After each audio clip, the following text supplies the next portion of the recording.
Auzubillahiminash-shaytanir-rajim. Bismillahir-Rahmanir-Rahim. Can I request Brother Sheikh Ali Mawanda Sahib for tilawat of the Holy Quran, the recitation of Holy Quran. So Brother Ali Mawanda Sahib, please. Dear brothers and sisters, Assalamu alaikum wa rahmatullah. أعوذ بالله من الشيطان الرجيم.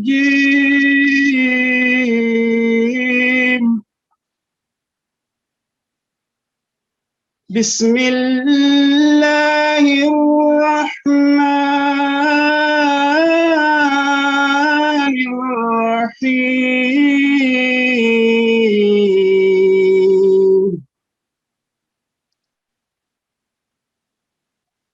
أقم الصلاة لدلوك الشمس إلى غسق الليل وقرآن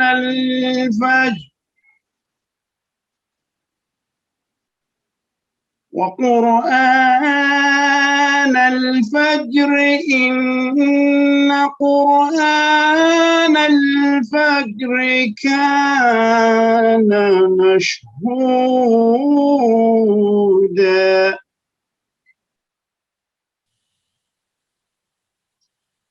ومن الليل فتهجد به نافلة لك عسى أن يبعثك ربك مقاما محمودا. وقل رب أدخلني مدخل صدق وأخرجني مخرج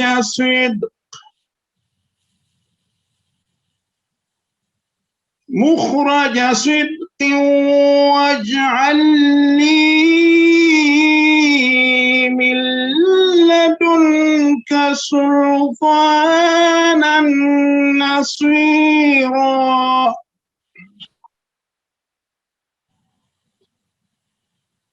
وقل جاء الحق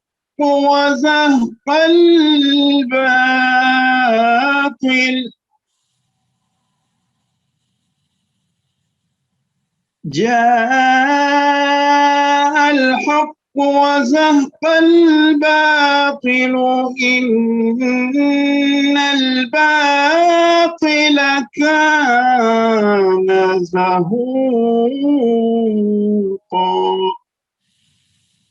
صدق الله العظيم. Jazakumullah wa asl jaza, Brother Ali Mawanda Sahib, very melodious voice. Allah bless you. Now, can I request Brother Khalid Jamid Sahib from North London Jamaat to give us the translation of these verses of the Holy Quran. Khalid Jamid Sahib, please, can you unmute yourself?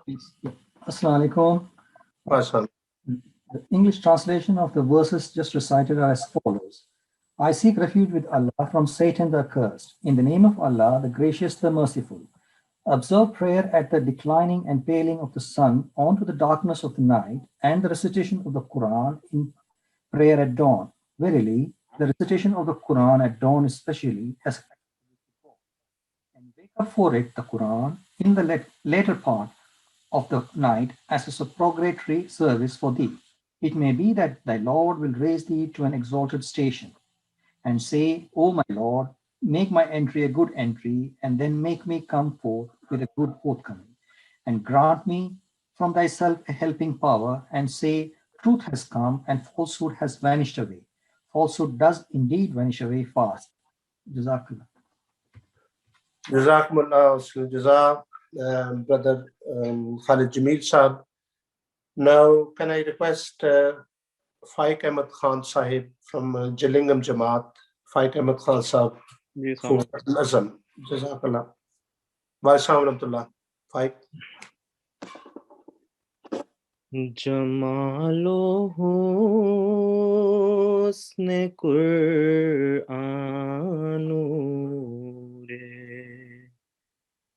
جانے ہر مسلمان ہے That's good for democracy. کمر ہے چاند اوروں کا ہمارا چاند قرآن ہے نظیر اس کی نہیں جمتی نظر میں فکر کر دیکھا نظیر اس کی نہیں جمتی نظر میں فکر کر دیکھا بھلا کیوں کر نہ ہو یکتاں کلام پاک رحماں ہے بہار جاوداں پیدا ہے اس کی ہر عبادت میں بہار جاوداں پیدا ہے اس کی ہر عبادت میں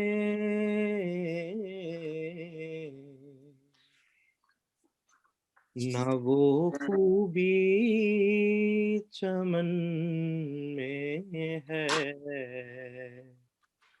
نہ اس سا کوئی بستاں ہے کلام پاک یزداں کا کوئی ثانی نہیں ہرگز کلام پاک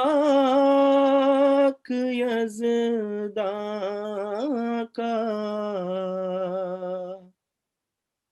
کوئی ثانی نہیں ہرگز اگر لولو اماں ہے وگر لال بدخشاں ہے خدا کے قول سے قول بشر کیوں کر برابر ہو خدا کے قول سے قول بشر کیوں کر برابر ہو وہاں قدرت یہاں درمان ندگی فرق نمایاں ہے جمال و حسن قرآن نور جانے ہر مسلمان ہے جزاکم اللہ حسن الجزا فائق it's a beautiful kalam of Hazrat Sayyidina Hazrat Aqdas Masih Maud alayhi salatu wasalam Fadl Rasmeen. Jazakumullah wasnu jaza. My dear brothers and sisters, Assalamu alaikum wa rahmatullahi wa barakatuhu. Welcome to this virtual Ahmadiyya Muslim Association East Region Holy Qur'an Symposium. Thank you for joining us this afternoon. I am very grateful to Mohtaram Hafiz Fazl Rabbi Sahib, Aman Khan Sahib, and their team to organize this online session. May Allah bless them abundantly. A warm welcome to Hafiz Sahib and his team to East Region. Jazakumullah Husnul Jazam. As we know that the Holy Quran is a book of wisdom, a complete code of conduct, not only for the Muslim, but the whole mankind. We are all aware the need and the importance of Holy Quran in our daily lives. We need this guidance for the rest of our life till our last breath. For this very reason, we have organized this session to remind ourselves for this important task to reading the Holy Quran, not only the reading of the Holy Quran, to act on the commandments of the Holy Quran, and to have a better understanding of the Holy Quran. I hope and pray that inshallah ta'ala, we will find this meeting very useful and benefit from it. On behalf of the Ahmadiyya Muslim Association East Region, once again, I'm very grateful to the team, the National Talimul-Quran and Waqf team. So Jazakumullah Asl Jaza. Now this session is inshallah ta'ala will be around 2.5 hours. So my humble request will be to the all participants, please stay with us till the end. So may Allah bless you and thank you for joining us and thank you for your time. May Allah reward you for your sacrifice. So with these few words, can I hand over to respected Hafiz Fazl Rabbi Sahib. Hafiz Fazl Rabbi Sahib, inshallah ta'ala, then he will carry on with the rest of the proceeding. So over to you, Hafiz Sahib. Jazakallah. Jazakumullah. Assalamu alaikum wa rahmatullahi wa barakatuh. Thank you so much, Bashir Siddiqui Sahib, Regional Amir, East Region. Mansab, can you please allow me for screen sharing? Okay.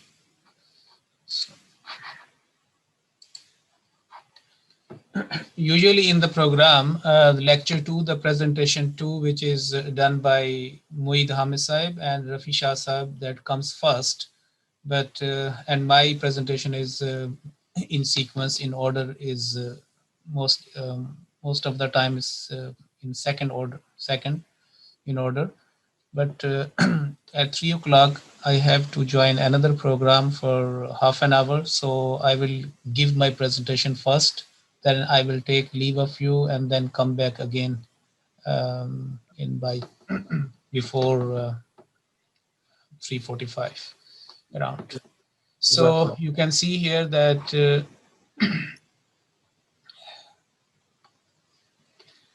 okay.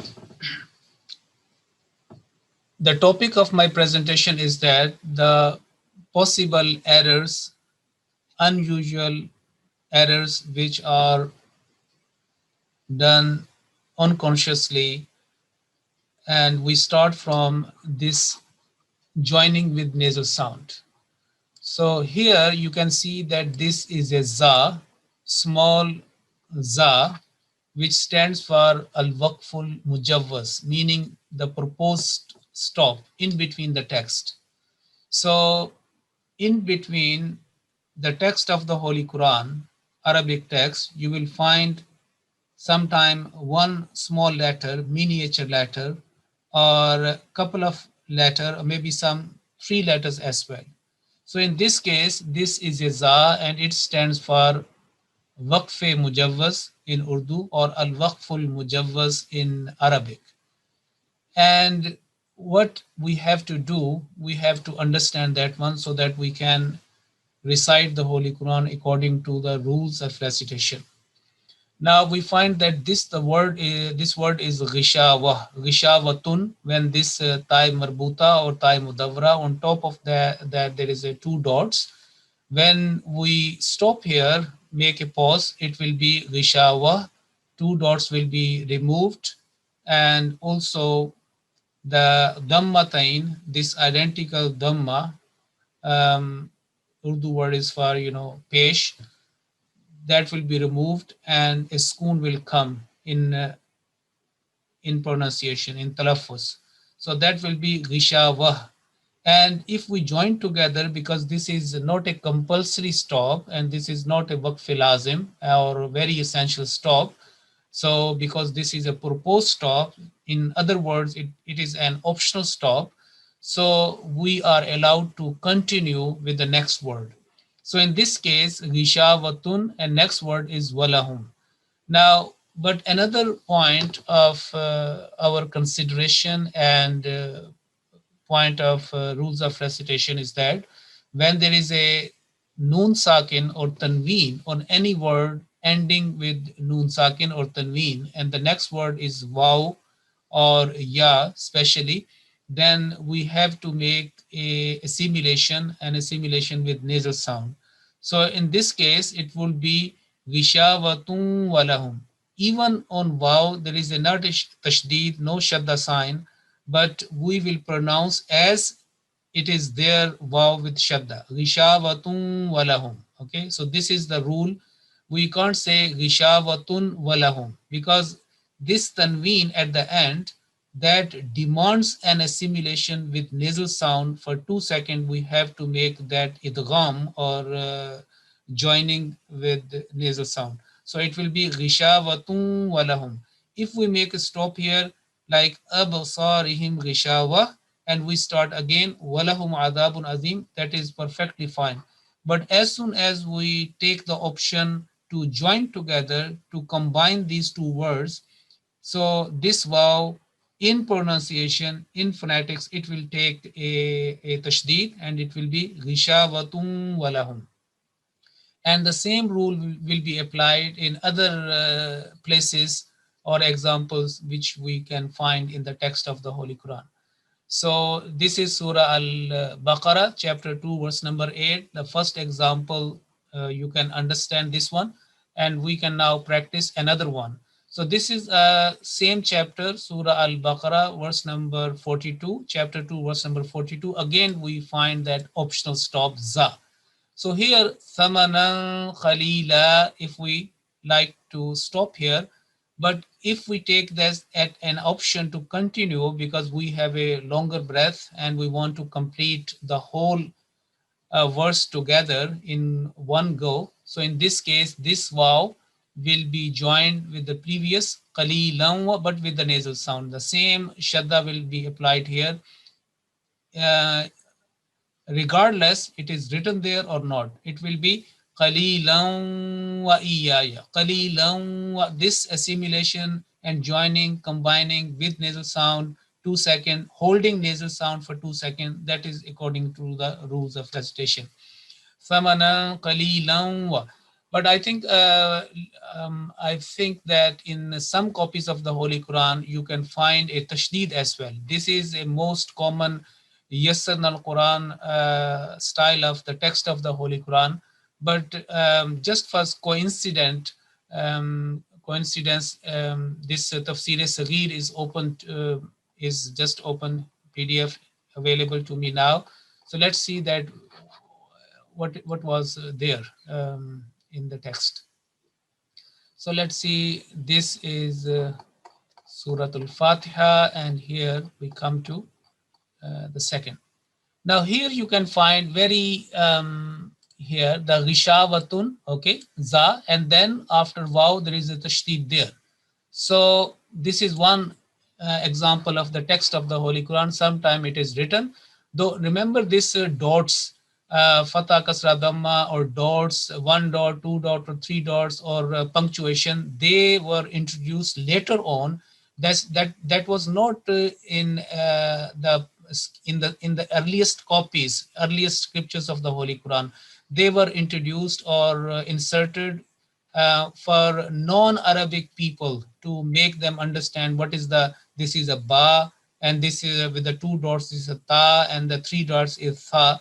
So in order to facilitate non-Arabic Muslim converts, they were introduced in different stages in the Islamic history. So I can find here that this is Tafsir Sagir, and you can, there is no, it's okay, Ghishawatum walahum, when we are joining together, it's okay, and no problem. But here, as I mentioned, that this is from a simple copy of the Holy Quran, which we have in our MD homes, Yasan al-Quran style. Here you have to understand this point, or either with your own, either you highlight that point, okay, is certain points in your recitation, or take a red pen or any, you can even put a tashdeed on top of wow, so you can understand, or you can write a note on your margin, copy of the Holy Quran in the margin of the copy of the Holy Quran. That's your personal copy. Just to take a note. And the third one, take a mental note. That is the most important. So wherever you go, you know the rule, and regardless whether this text available or that text available, or maybe inshallah, as our some people are blessed to go to other parts of the world, or especially Umrah or Hajj, then those copies are available only the Arabic script. But if we know the rule, we can, there shouldn't be any problem. So that is Tafsir Sagir, and then we find another example which I gave you, 42, verse number 42. So let's see what is the 42 is here. So that is 42. Okay. Okay, so in this case here, Samanan Qalila on Vav, there is no tashdeed. So it means if we understand the rule, we can apply. Either that is a Tafsir Sagir, or that is a simple copy of the Holy Quran, because you know the rule. Okay, so let's see that if I have, I think that is the same. Okay, Tafsir Sagir, okay. Okay. So that is 42. And next point is here, remember chapter 2, 126. Verse number 126. Here the words are antahira. Most of the time in the text, almost in every page, not only one, twice, or thrice, maybe 4, 5, 6 times you can find a blank alif, and sometime in the beginning or at the end. Okay, for example here, wal akifin, this alif is blank. Okay, this one, rabbi ja'al, inside alif is blank, sometime ya is blank, sometime waw is blank. Okay, but in some that is in the beginning of a word, but there are some verbs where you can find this alif on after that. So what is the significance of that? That should be, sometime that should be ignored. Okay, as you can find here in this one, wa aminu, this alif at the end, and that should be altogether, that will be basically ignored. Wala takunu, this blank alif will be ignored. And wala tashtaru, blank alif, wala talbisu, blank alif will be ignored. And similarly, wataqtumu, look, wow will be ignored because you are joining.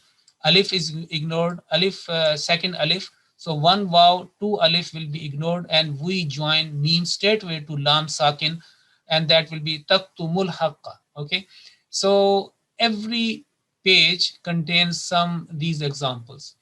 But there are some verbs in the Holy Quran, not many, only handful, meaning it can be counted on your fingertips, okay, within one hand, because there are not many examples. Most of the time, the Holy Quran speaks about singular verb, or the plural verb, okay, singular one or plural 3 plus. But the identity for the two people, the dual verb, also identified, and that has been used in the Holy Quran. but I said that not much, only handful. So this is one of the example which our audience should note down, that chapter 2 verse number 126, and this the word is antahira. Remember, this is alif must be included as a letter of elongation. You cannot ignore that, otherwise the meaning will be lost. Because here, if you know the translation, or if you have noted down the this reference, you can find the translation that Allah Ta'ala is talking about Ibrahim alayhi salam and his son Hazrat Ismail alayhi salam. And the command is being given to them that we have advised them very strongly, we advised them, we commanded them that the both of them, they should purify Baitiya, my house, meaning Al-Kaaba, by Lit-Taifina wal-Akifina, you can find the translation. But here the word Antahira, if you say antahira, if you ignore alif, then that tahira, that you purify, will only refer to one person, and in this case it will be to the immediate, that will be Ismail, okay, but or Ibrahim. But if you say antahira alif as letter of elongation, then the both father and son will be included in this commandment, and that is the real essence of this commandment of Almighty Allah. So remember, where the especially the alif comes at the end of a dual verb, that must be pronounced, and it should not be ignored, otherwise the meaning will be lost. Allah Ta'ala is talking about two people, and if we don't take care, then it will be we will be speaking only in for one person. So this is one example. Another example I like to mention is here as well, and this is chapter 2, Surah Al-Baqarah, verse number 238. So in this case, do not prolong due to alif in waqf. This is, on top of that, that is a rule, okay, explanation of the rule. And below, this is the reference for you to practice. Here the word is illa an ya'funa aw ya'fuwa. Now, as I mentioned that sometime alif comes at the end as a letter of elongation, okay, in the dual verbs which I gave you this reference. Sometime it is the part of the verb, but it looks like that it is a dual, but in actuality it is one. It is verb dealing with one person, okay, singular verb. And this is one of the example of this 238. Here the word is ya'fuwa. So this alif should not be taken as a letter of elongation. This alif will be a alif of protective alif, alif wiqaya, that this is a barrier between the word yafuwa and allazi. So making sure that this verb went together, either say yafu wallazi, okay, that is fine. Everybody will be doing that. That illa an ya'funa aw ya'fu wallazi, because wow straightway will go to the lam mushaddad, and in between either one letter, 2, 3, 4 even, that will be lost, and that basically that will be ignored, that will be deleted, okay, all those. But the point was here, do not prolong due to alif in waqf. So if we joining together, it will be yafu wallazi. But if we make a stop here, especially either you are reciting the Holy Quran and your breath was short and you have to make a stop here, okay, or you are teaching the Holy Quran and word for word you are teaching your students, and you have to demonstrate how to pronounce this second scenario.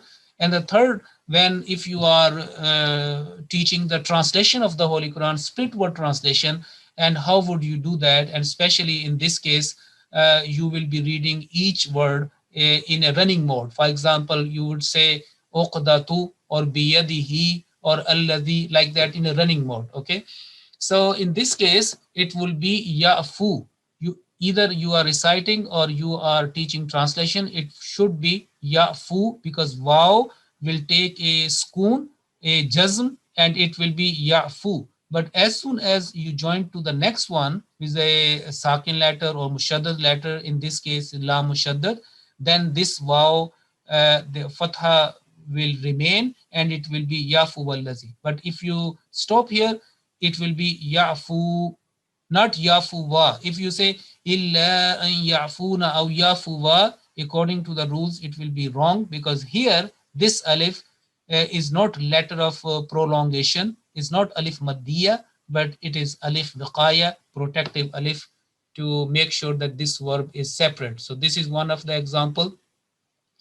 And again, I think this is another example where the maddeleen will be applied.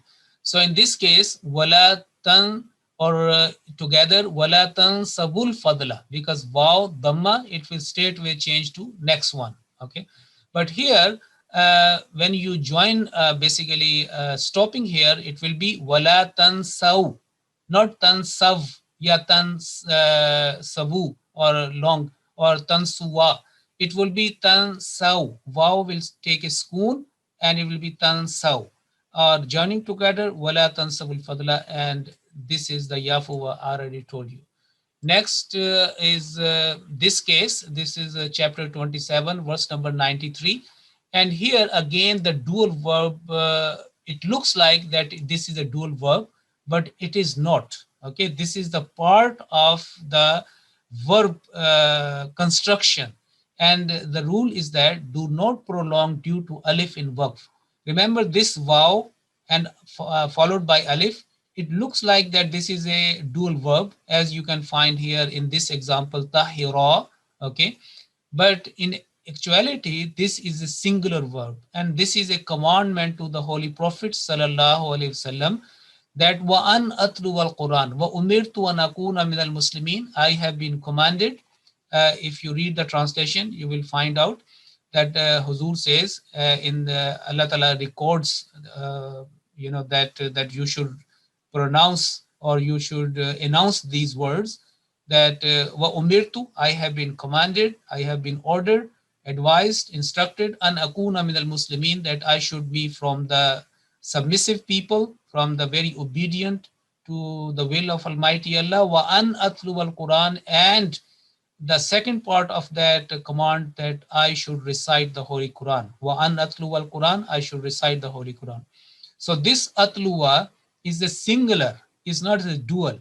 So in this case, when you join together, it is okay. Wa an atlu al Quran.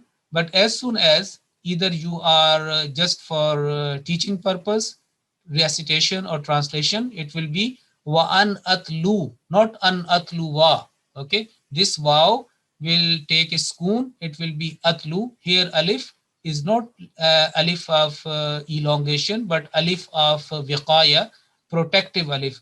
So on the margin, the people can take a note on that, and either you cross on this one, or take it in your notebook, make a note that you should. And it also reminds us, or emphasize the importance and significance to know the translation of the Holy Quran, the spirit word translation, and especially with the construction of the words as well. So this is another example. And next we go to this Ayatul Kursi, very well known, very very famous Surah Al-Baqarah, chapter 2, 256. Okay, chapter 2, 256. Here again, the possible errors is on this point. Okay, now Allahu la ilaha illa huwa, Allahu la ilaha illa huwa, and after that there is a jim. Okay, so jim is another optional stop, like a za al waqf al mujawwaz, and with a higher degree of strength is jim. In other words, if there are jim and za in one page, the preference will be given in order to strength, or to jim as a good optional stop, and after that za comes after. So in this case, Allahu la ilaha illahu, I have taken the optional stop like jim, and jim stands for al-waqful jaiz, permissible stop. And after that, it is okay, al-hayyul qayyum, that is fine. But if we are not taking optional stop. If I say I want to continue Allahu la ilaha illa huwa, and then next Al Hayyul Qayyum, beautiful attributes of Allah the Exalted. So what will happen? In this case, this alif, either on alif there is, even on this alif there is a fatha, you will totally ignore that, and straightway vav will join to lam sakin. And again, this is also in textual variation. In other words, I would say, sometime on alif you cannot find any fath on that. I'm not sure, but just because this copy was open to me, so let's start see the tafsir sagir, what is there, and find out. So this is here, tafsir sagir, and we find what is there.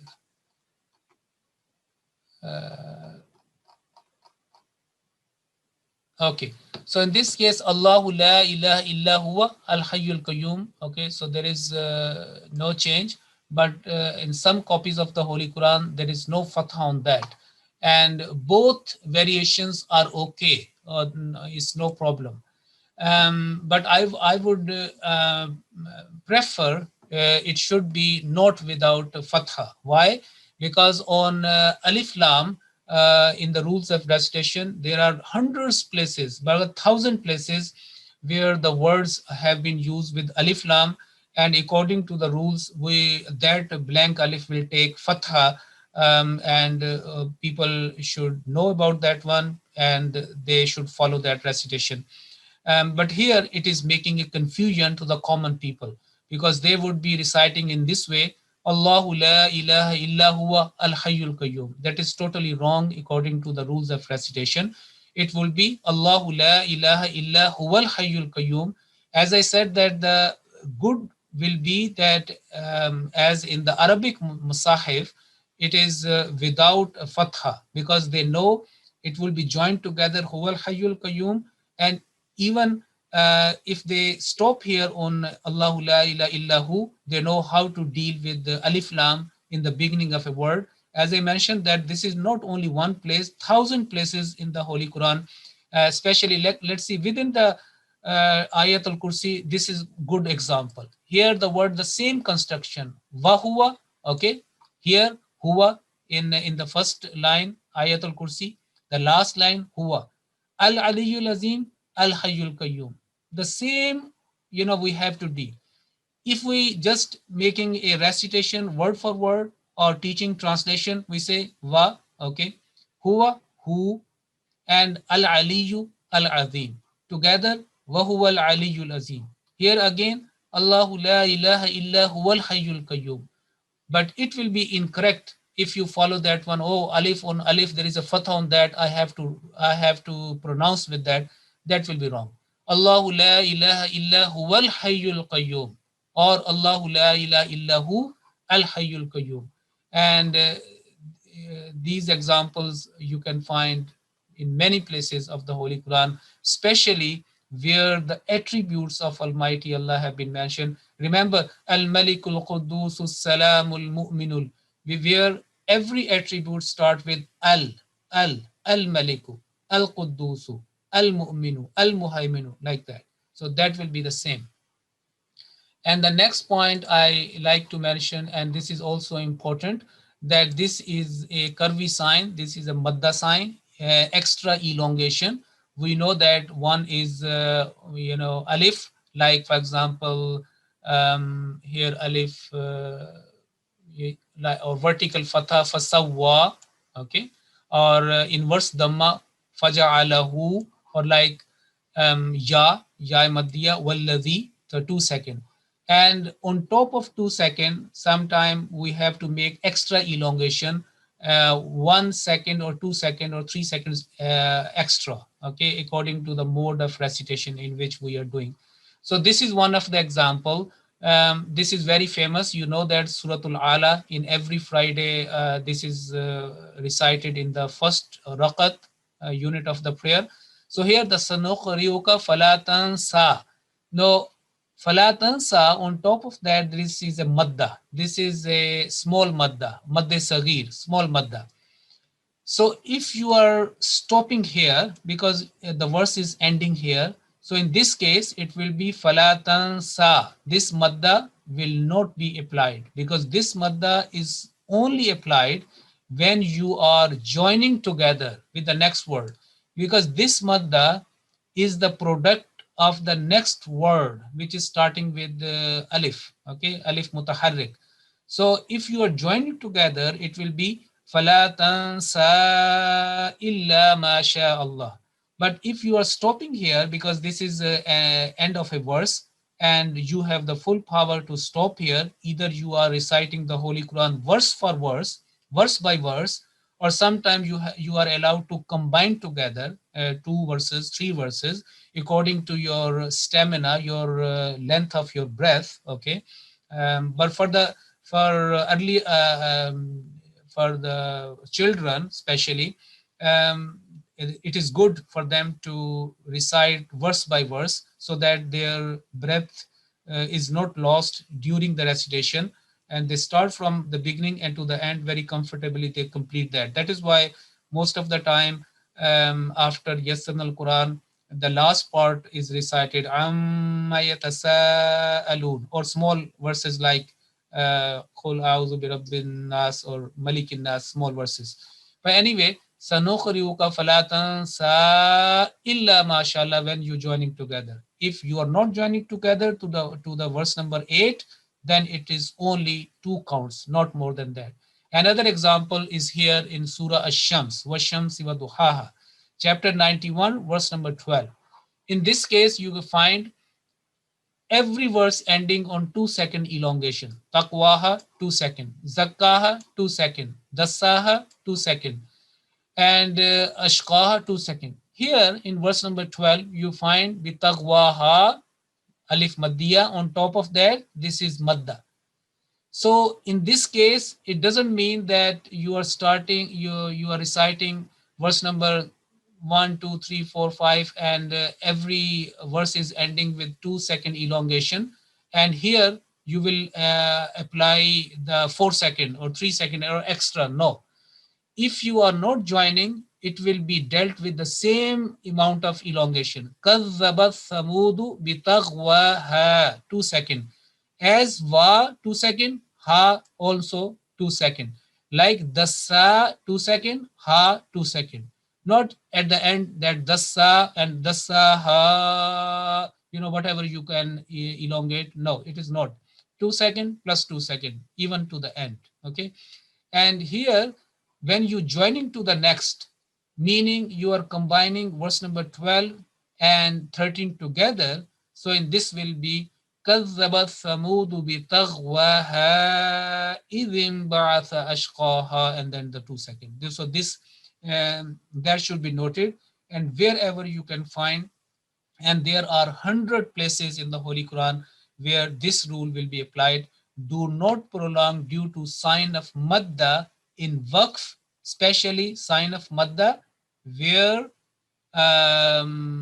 this small madda, not the big madda. I am not talking, remember, when I say do not prolong due to sign of madda, meaning small madda, madde sagir, a thin curve, which is in this case. I am not talking about this madda, okay? For example, if it is coming at the end, it will be masha. That thick madda or madde kabir will be elongated either in a running recitation or while you are pausing. It will be kept as it is, because that is called al-maddul muttasil, attached elongation. This is called detached elongation, madde munfasil, with a fasla, with a elongation with a distance, and the distance between one word and the second word. Okay. So that is that should be a point of this one. And the last I like to complete is about this one. Now, this is called isolated letters or disjointed letters. Maybe this time you may have heard and understand about the al-huruful muqatta'at, disjointed letters, okay, and that come in the beginning of some chapters. There are 29 chapters in the Holy Quran, and in the beginning, I mean the first part, Surah Al-Baqarah, we find alif lam mim, sometime it is ha mim, sometime yasin, sometime noon, qaf, so and say. So and so, like qaf, ha, ya, ain, sad, 5 letters together. And in the text of the Holy Quran, there are some examples, 4 or 5 examples in the text of the Holy Quran where one isolated letter in the text of the Holy Quran in between. And this is one of the example here. This one, remember. Surah Al-Kahf, chapter 18, verse number 50. Take a note of that. This, as you can say, look like, it is not mal in the meaning of the property, like a money, okay? Here, this li is basically part of this hadha. This li is not part of the ma. Here, ma is a letter of interrogation, a letter of asking question. Ma, is a letter of showing surprise. So, وَيَقُولُونَ يَا وَيْلَتَنَا مَا, one word, لِهَذَا, because this lam will be part of hadha. And read the translation afterwards, but I give you this reference. So it will be ma lihada, not ya wailatana mal and you stop here. So lihada, either you are reciting the Holy Quran, you will take that lihaza in your recitation as a one word, either you are teaching the translation, that will be lihaza. If you find this one as a mal, the essence or the meaning of the verse will be lost, and you will be just like in a desert, wandering like that. And with this one, li separately, you cannot find in any dictionary of the Holy Quran where this lam with kasra li will be there.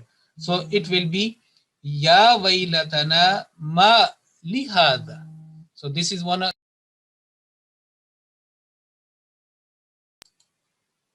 And another example is here, the verse number 46 and 34. An-yuhyiya. Here this word, remember, is not the part of the next word, the following word, as you can find here in the verse number 50. Here, in this case, this is the part of the previous word, yuhyi. So it will be yuhyiya. When together, yuhyiyal mauta. And when you join, basically when you stop here, it will be yuhyi.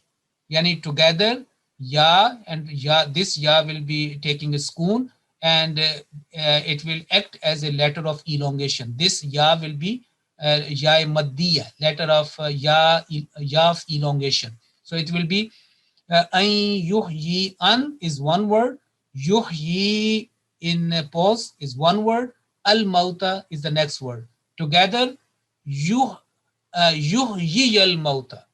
Okay, so this is the one example. So inshallah ta'ala, as we will come back again in the next round, because this time we are in almost in every week, we are making virtual visits to every region. And this East region, that was our 8th visit. Before that, we have covered many different regions. Inshallah, when we complete the whole country, UK, then again your turn will come, and whatever is left from this presentation or other aspects of the recitation of the Holy Quran or translation or other, inshallah, we will discuss with that one. Now I conclude my presentation, and our now next presentation will start. Aman sir, could you please guide to start? Janab, next presentation is Muhit Hamid Sahib.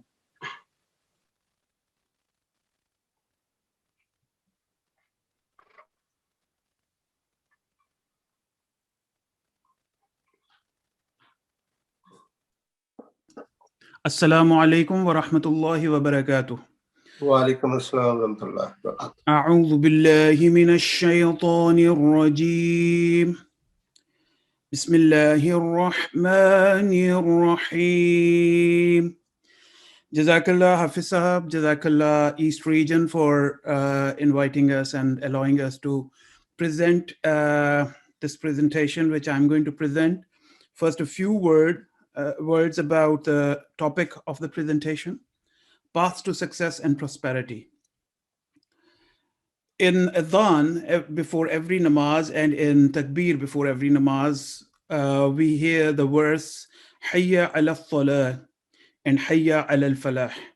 The topic of this presentation is derived from that Salat, namaz, is a path to success and prosperity. My name is Wa'id Hamid. I am Naib Secretary Talimul-Quran UK. And I'll be presenting this presentation along with my colleague, Rafi Ahmad Shah Nawaz Sahib. This presentation is in 3 languages, English, Arabic, and Urdu. In this presentation, we will discuss Salat as a pinnacle of faith. We will also discuss importance of correct pronunciation.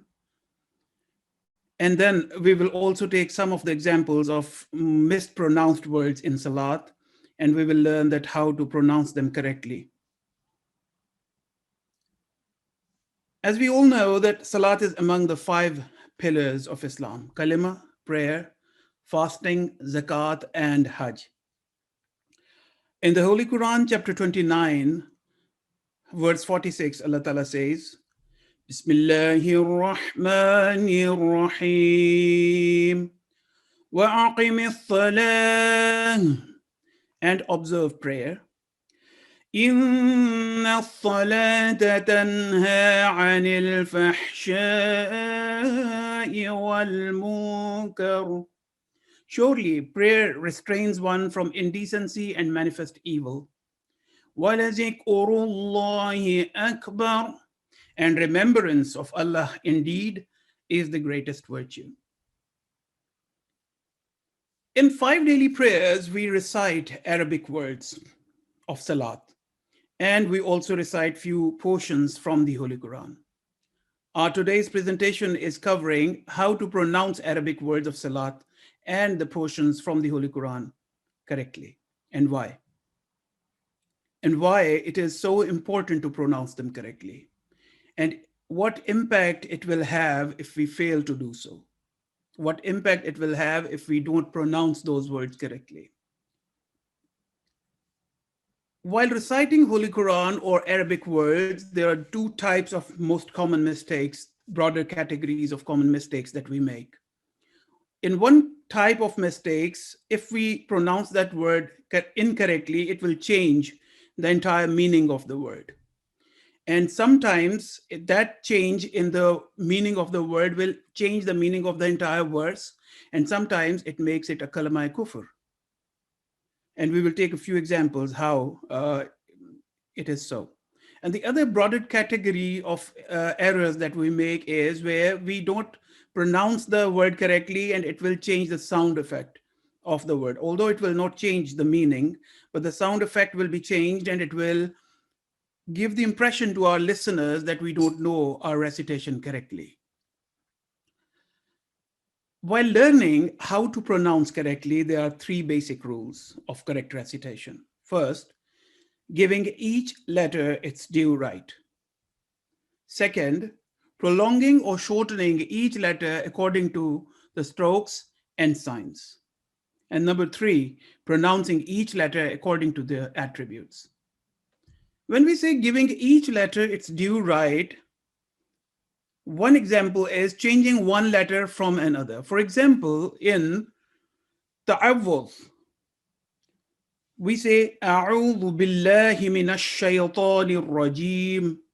If we change this ayn to alif or hamza, and we recite it A'udhu billah instead of A'udhu billah, we are not giving ayn its due right.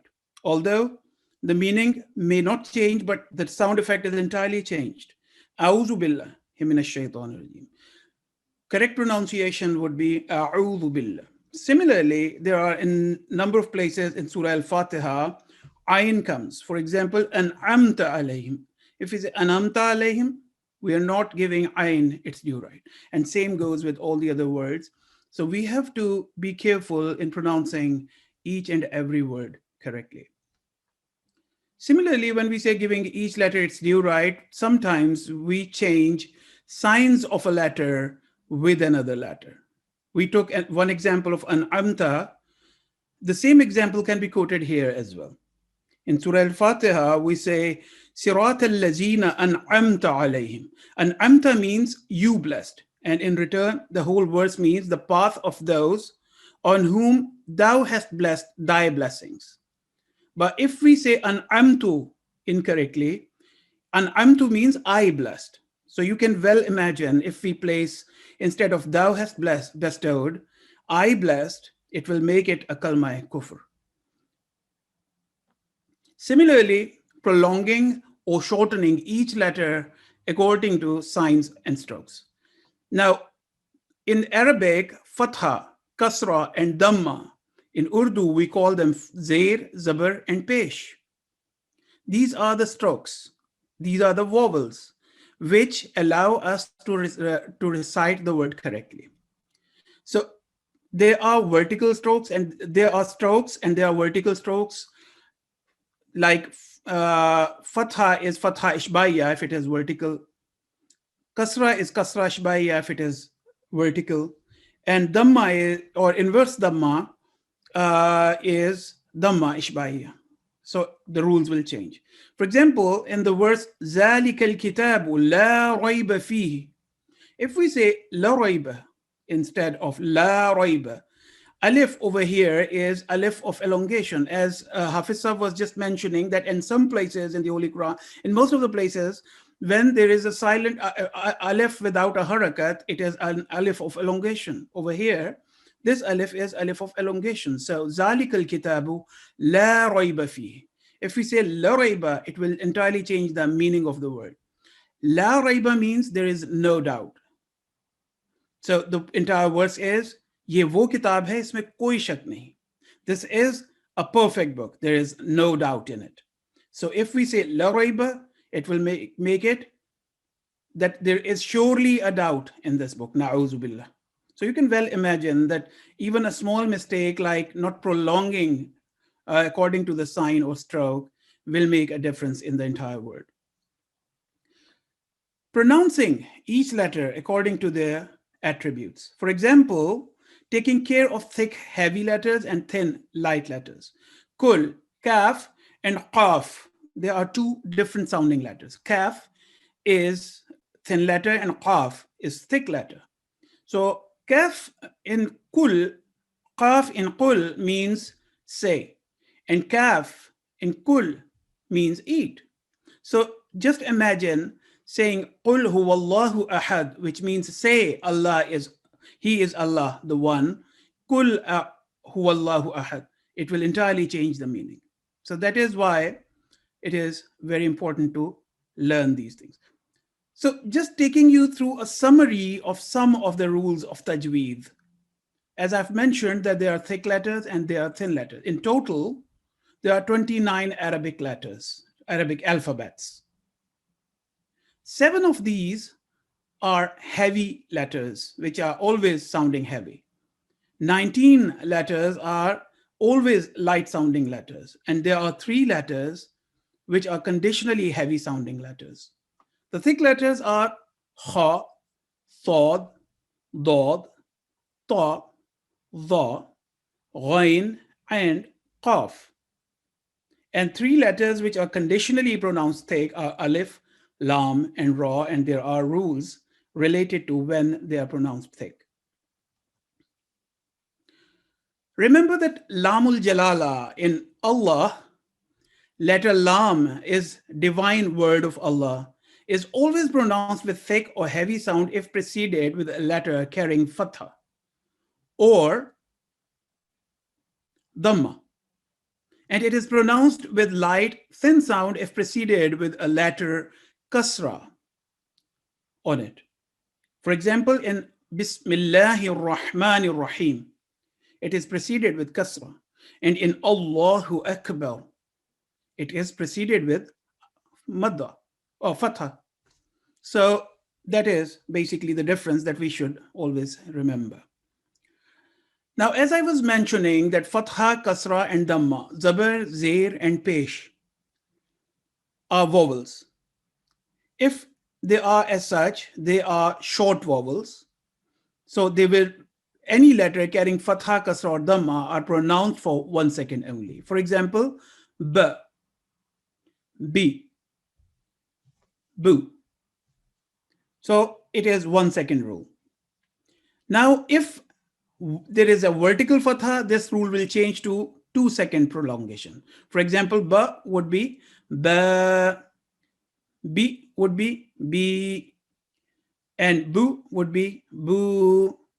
So see how the rule has changed with the change on the stroke. Then comes long vowels, haruful madda. As we took one example of alif as a harf madda in a word, there are 3 letters in Arabic, alif, waw, and ya. They help to elongate the sound of preceding letter for 2 seconds. The rule is that if alif is preceded with a word carrying fatha, it will increase the sound to 2 seconds. For example, ba. Waw is, if preceded with a dhamma or pesh, it will elongate the oo sound to 2 seconds. For example, boo. And similarly, ya, if preceded with a letter carrying kasra, will increase the e sound to 2 seconds. For example, be.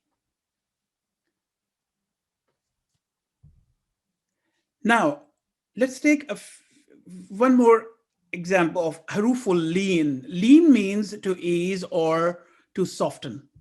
Haruful leen are pronounced very softly for about 2 seconds. Haruful leen are also called gliding vowels because it produces a gliding sound in the. For example, in yawmiddin, if we say yawmiddin, it will not be the correct pronunciation. Yawmiddin. So waw and ya are the 2 letters. Letter ya and waw with sukoon sign and preceding letter carrying fatha sign. That is the rule. So 2 examples, yawmiddin, an example of wa, and alayhim. If we say alayhim, it will be incorrect. Alayhim. So you can see that there is a slight gliding sound in it. Tashdid or stressing. Mushaddad means hardened, and this letter should be stressed approximately in the appropriately in the pronunciation. A letter carrying tashdid sign is called a mushaddad letter, and it helps to join with previous voweled letter. Just remember that if there is a shadda on a letter, it will be pronounced twice, once with a sukoon and the other second with a harakat. For example, in Rabbi, if we say Rabbi, it will be 1 sound on ba, but the correct pronunciation would be Rabbi. If we segregate Rabbi, so the correct sound would be Rabbi, not Rabbi. Then comes small madda and big madda. Small madda is prolonged for 3 to 5 seconds. For example, bima unzila. And big madda is prolonged for 4 to 6 seconds. For example, waladdallin. There are other rules associated with this word as well, which will be coming in the next slides. Just to recap, prolonging and shortening each letter according to the rule. Ba, 1 second.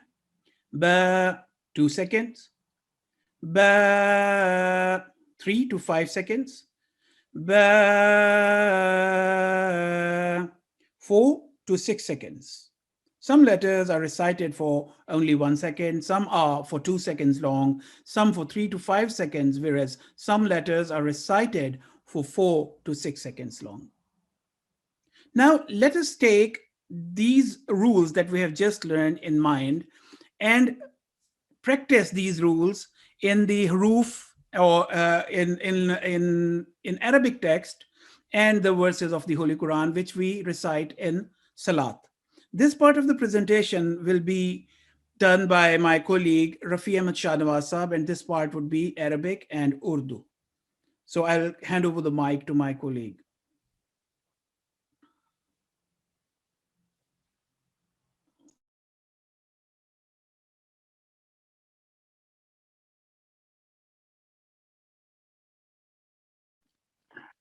अस्सलाम वालेकुम व रहमतुल्लाहि व बरकातुहू। जज़ाकमुल्लाह हामिद मोईद साहब। सबसे पहले तो अऊज़ु बिल्लाहि मिनश शैतानिर रजीम, बिस्मिल्लाहिर रहमानिर रहीम। जो आज नज़म पढ़ी गई उसमें जो पहला एक मिसरा था शेर का कि बहारे जाविदां पैदा है, उसकी हर इबादत में लफ्ज पढ़ा गया, वो है इबारत में। मैंने कहा इसकी भी करेक्शन कर दूं। तो आगे हम चलते हैं सबक की तरफ। सबसे पहले आपके सामने है अल्लाहु अकबर। जब भी अल्लाह का नाम आएगा और उससे पहले हरफ पर जबर या पेश दम्मा या फतह होगी तो हमेशा उसको पुर करके पढ़ा जाएगा, और लाम पर जो तशदीद है उसको स्ट्रेस दे के, साथ खड़ी जबर है, वर्टिकल फतह है, तो 2 सेकंड आवाज लंबी करेंगे अल्लाहु अकबर। और काफ जो है वो बारीक आवाज वाला हरफ है, तो अकबर यानी कलकला ना हो, काफ अपनी जगह से हिले नहीं, और जो बर है वो बर यानी अल्लाहु अकबर ऐसा ना हो। उसके बाद नेक्स्ट है आपके सामने सुबहानकल्लाहुम्मा। तो बार दफा जब नमाज पढ़ते हैं तो जल्दी में सुबहानकल्लाहुम्मा व बिहम्दिका, तो ये है सुबहानकल्लाहुम्मा। लामुल जलाला अल्लाह के नाम पर तशदीद और साथ खड़ी जबर है, तो 2 सेकंड आवाज लंबी करके हुम्मा, सुबहानकल्लाहुम्मा। आगे इसके बाद है आपके सामने, बार दफा गलती हो जाती है तबारा कस्मों का, ये तबारा कस्मों का नहीं है, व तबारा कस्मों का, व तबारा कस्मों का। तो यानी ता पर स्ट्रेस नहीं देना, तशदीद नहीं है, व तबारा कस्मों का, रा को पुर करके पढ़ेंगे। आगे इसके बाद है पता जद्दों का, ये भी गलत अंदाज है पढ़ने का, व ला लाम पर खड़ी जबर है, फतआला जद्दू का, तो ये इसकी सही लफ्ज़ है इसका। तो आगे है वला इलाहा, तो ये वला इलाहा नहीं होगा, वला छोटी मद है उसके ऊपर, अलिफ के ऊपर, तो 3 से 5 सेकंड आवाज लंबी करके वला इलाहा, तो ला को घुमा के नीचे नहीं लाएंगे, यानी वला इलाहा नहीं पढ़ेंगे, वला अलग साउंड है, ई ज़ेर अलिफ के नीचे, ज़ेर से नीचे से आवाज उठेगी, वला इलाहा। तो ये है। इसके बाद आगे आपके सामने लाम पर जब भी जज़म होगी अरबी ज़ुबान में, कुरान करीम में या नमाज में, तो वहां हम उसको लंबा नहीं करेंगे, खींचेंगे नहीं, अल्हम्दु, ये गलत है, अल हम। यहाँ मीम पर जो जज़म है, मीम पर सुकून की अलामत है, यहाँ भी इजहार का रूल अप्लाई होगा, क्योंकि मीम को आवाज लंबी करने के 2 ही रूल हैं, या तो मीम पर तशदीद हो तो 2 सेकंड वो ना करके मीम को अदा किया जाता है, या मीम साकिन के बाद अगला हरफ बा हो तो वहां इकलाब का रूल तो उसे कहते हैं, लेकिन वहां भी मीम की आवाज लंबी करते हैं। तो ये है अल्हम्दु, तो अल्हम्दु दो की आवाज भी लंबी ना हो, کیونکہ قرآن کریم کی یہ زبان عربی زبان ایسی ہے کہ اگر ہم چھوٹی آواز کو بڑا کر دیں گے یا بڑی آواز کو چھوٹا کر دیں گے تو معنی بالکل چینج ہو جائیں گے. جیسے کہ قرآن کریم میں آپ شروع میں سورہ بقرہ میں پڑھتے ہیں ذالک الکتاب لا ریب فیہ، تو اس کا مطلب ہے یہ وہ خاص کتاب ہے جس میں کوئی شک نہیں. لیکن ہم یہ پڑھیں گے کہ ذالک الکتاب لا ریب فیہ، تو ترجمہ ہوگا کہ یہ وہ خاص کتاب ہے جس میں ضرور شک ہے. تو اس لیے بہت ضروری ہے کہ ہم اس کو صحیح تلفظ، اس کا علم حاصل کریں، اس کو اس کے مطابق پڑھنے کی کوشش کریں. آگے ہے آپ کے سامنے مالکی، تو یہ بھی فوری طور پر مالک یوم الدین نہیں پڑھا جائے گا. میم پر کھڑی زبر ہے، 2 سیکنڈ کی آواز لمبی ہوگی. مالکی، لام کے بعد 1 سیکنڈ لمبی کیونکہ زیر ہے، کاف کے نیچے بھی زیر ہے، کسرہ دونوں کے نیچے. مالکی. اس کے بعد یہ حروف آپ کے سامنے ہے یوم الدین، جو لفظ ہے یوم الدین، تو یعنی یوم الدین نہیں پڑھا جائے گا. تو لفظ کا صحیح ہے یو. جب بھی واو پر جزم اور یا پر جزم، 2 حروف ہیں، حروف لین کہلاتے ہیں.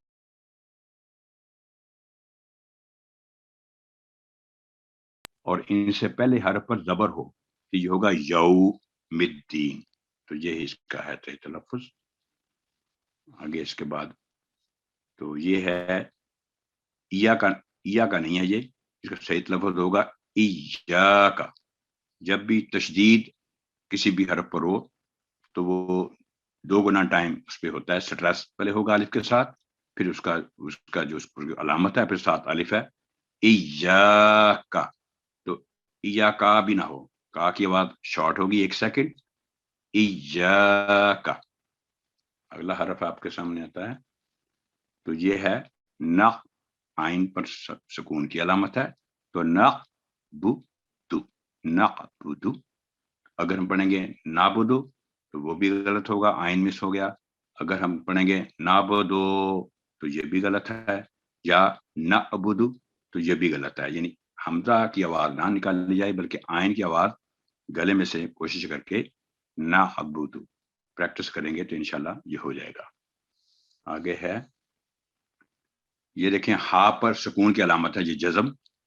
تو صحیح تلفظ یہ ہے کہ اہدی، اہدی. لیکن غلطی جب اس میں ہوتی بعض دفعہ اہدے، تو یہ اہدے نہیں ہے کیونکہ ہا کے نیچے زیر نہیں ہے، کسرہ نہیں ہے. ہا پر آواز ہم نے روکنی ہے، ساکن کرنی ہے، کیونکہ سکون کا مطلب یہی ہے. سوائے کلکلا والے حروف جو قاف، طا، با، جیم، دال، کتب، جد، ان حروف کے علاوہ کوئی بھی حرف ساکن ہوگا جب وہ کسی حرف کے ساتھ جوڑا جائے گا تو وہ حرف اپنی جگہ سے حرکت نہ کرے. یہ مین کلیہ ہے. تو یہ ہوگا اہدی، تو دی کے بعد بھی نہ لمبی نہ ہو، اہدی.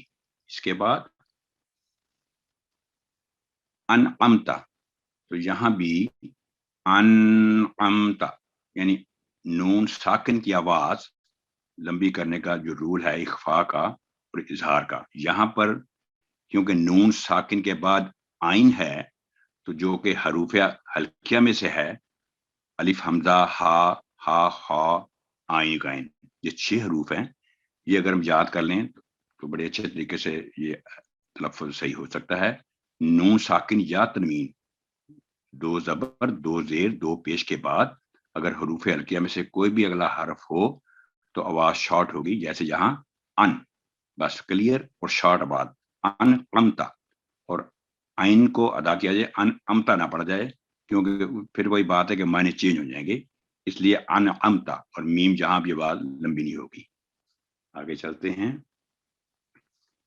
یہاں صحیح جو تلفظ ہے وَلَدَّالِّينَ،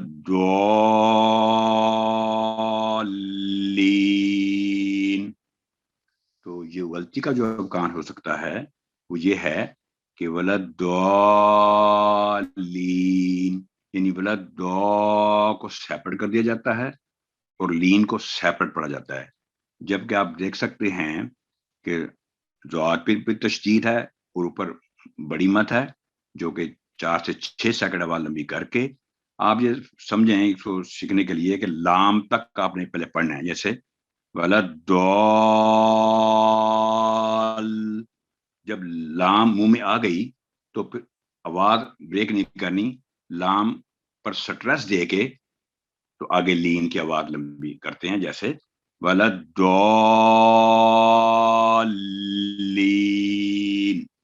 تو یہ ہے اس کا صحیح تلفظ. آگے یہ تعوذ صحیح تلفظ ہے، الف پر فتح ہے، زبر ہے، ایک سیکنڈ آواز یہ آواز لمبی نہ ہو. اس کے بعد آئین پر دمہ یعنی پیش اور واو پر سکون کی علامت جزم، او، تو یہ آواز ہوگی 2 سیکنڈ. اعوذ، اعوذ، تو یہ اعوذ نہیں ہوگا کیوں، اس سے پھر معنی چینج ہو جائیں گے، لفظ بھی غلط ہو جائے گا اور معنی بھی چینج ہو جائیں گے. اور اعوذ بھی نہیں کہنا، یعنی کی آواز بھی لمبی نہیں کرنی، اعوذ. تو یہ ہے اس کا صحیح تلفظ.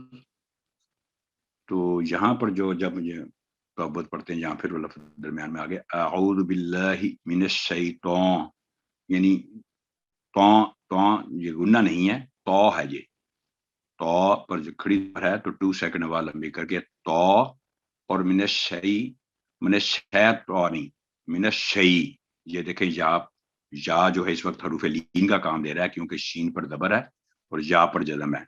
تو من الشیطان الرجیم، تو شین پر سٹریس ہوگا، اس پر تشدید ہے، تو آگے پھر حروف لین کی ادائیگی کر کے تو، یہ ہے اس کا صحیح تلفظ.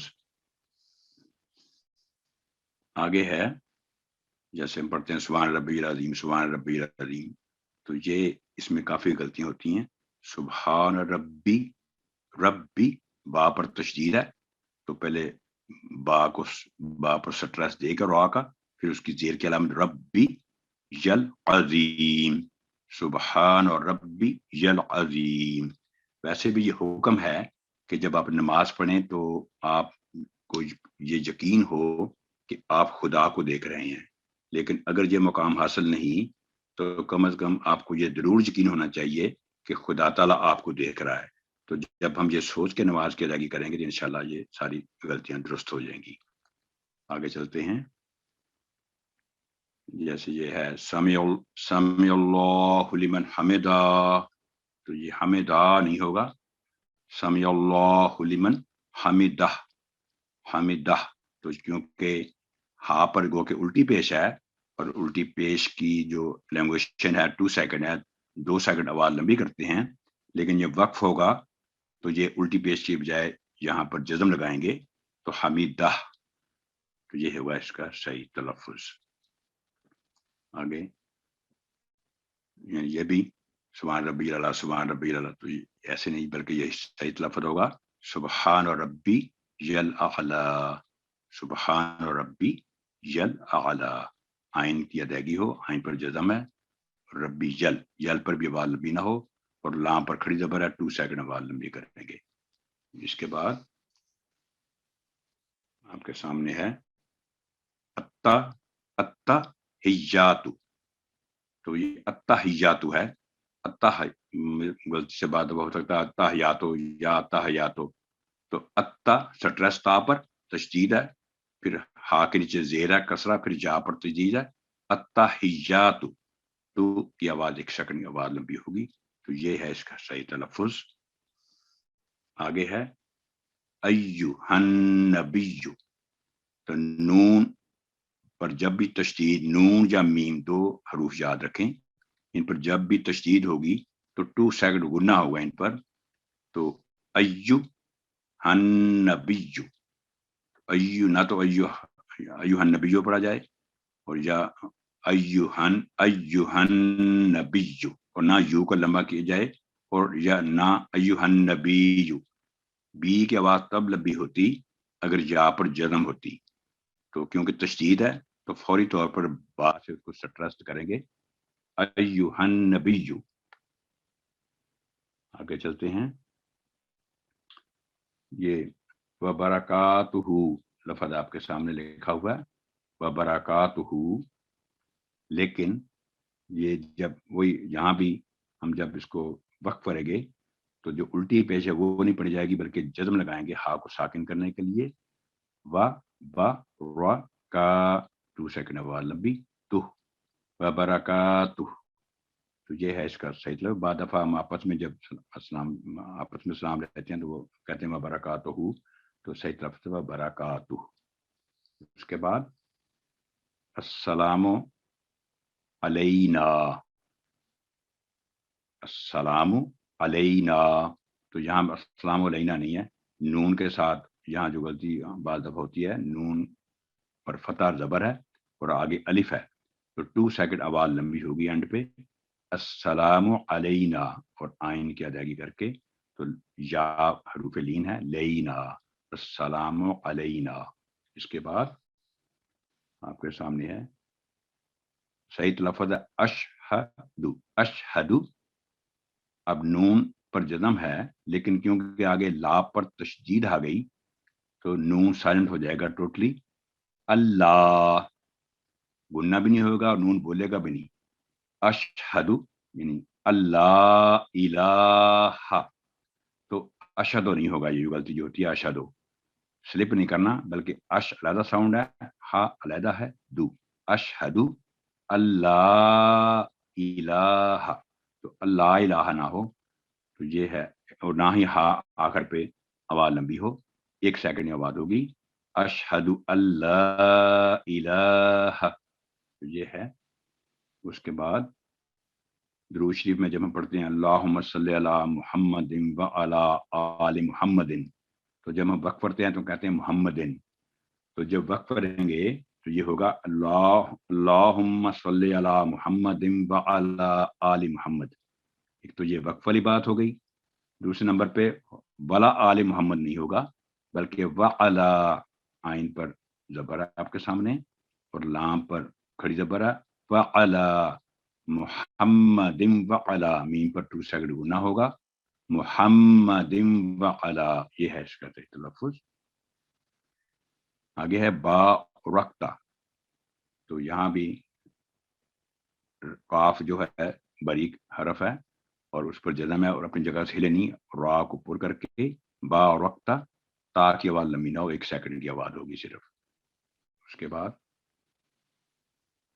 ये है सही तलफ्फुज़, पहला साउंड है रब्बिज, यानी रा बा और जीम ये तीनों मिलके साउंड बन रहा है, रब्बिज अल नी, रब्बिज अल नी, तो बाद दफा गलती होती है रब्बी जालनी, तो रब्बी जालनी नहीं है ये, ना तो रब्बी जालनी है और ना ही ये नी है, बल्कि आखिर पे आवाज 2 सेकंड लंबी, रब्बी जालनी, तो ये है इसका सही तलफ्फुज़। आगे है मुकीमस सलाती, मीम पर फतह है जबर है, मुकीमस सलाती, मुकीमुस सलाती बाद दफा गलती से पढ़ा जा सकता है, तो मीम पर फतह है जबर है, तो स्वाद को पुर करके मुकीमस सलाती, और लाम को हम गोल नहीं करेंगे। आगे चलते हैं ज़ुर्रियती, तो जो पहला साउंड है जाल रा और या, ये 3 हरूफ मिलके एक साउंड ज़ुर्रियती, ज़ुर्रियती नहीं होगा, ज़ुर्रियती, ये है इसका सही तलफ्फुज़। आगे चलते हैं रब्बना ग़फ़िरली, यहाँ भी रब्बना ग़फ़िरली नहीं होगा, ली की आवाज 2 सेकंड लंबी, और रब्बा नग, अभी मतलब हाफिज़ साहब ने बताया कि हम ज़ातुल वसल जो दरमियान में अलिफ हैं वो साइलेंट हो जाएंगे क्योंकि गाइन पर जज़म है, तो नून को गाइन के साथ मिलाएंगे, रब्बा नग़फ़िरली, रब्बा नग़फ़िरली, रब्बा ना नहीं होगा, ये है इसका सही तलफ्फुज़।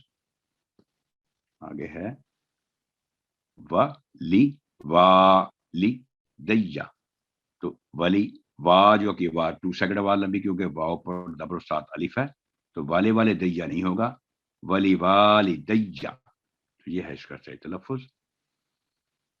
आगे चलते हैं, जब नमाज में सलाम पढ़ते हैं अस्सलामु अलैकुम व रहमतुल्लाह, यानी बाद दफा गलती से व रहमतुल्लाह हो सकता है, तो रा पर जबर है फतह है हमेशा, व रहमतुल्लाह, तो ये है इसका सही तलफ्फुज़।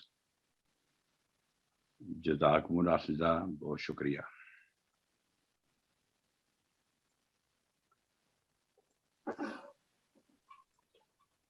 Okay, Assalamu alaikum wa rahmatullahi wa barakatuh.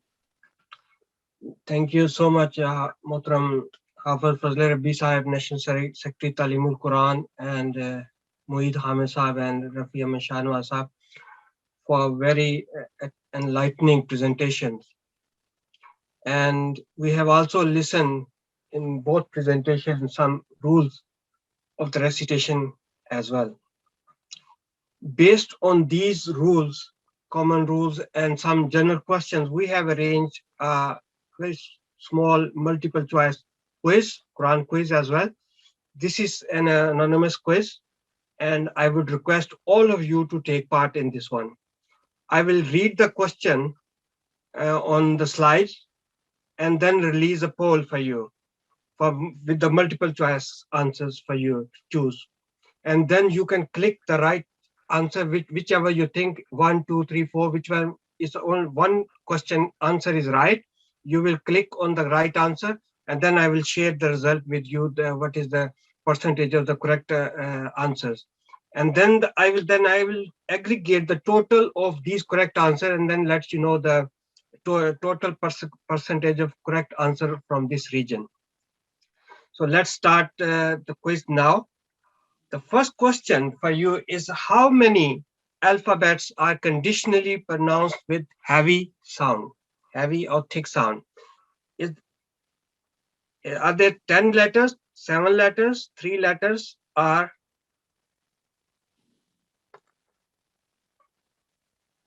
how many letters are pronounced with thick, conditionally thick sound? The poll is there for you. Just click a right answer. How many alphabets are conditionally pronounced with heavy or thick sound? If you think it's a 10, then you can choose for option 1. If you think it's a answer is 7, then you can choose option 2.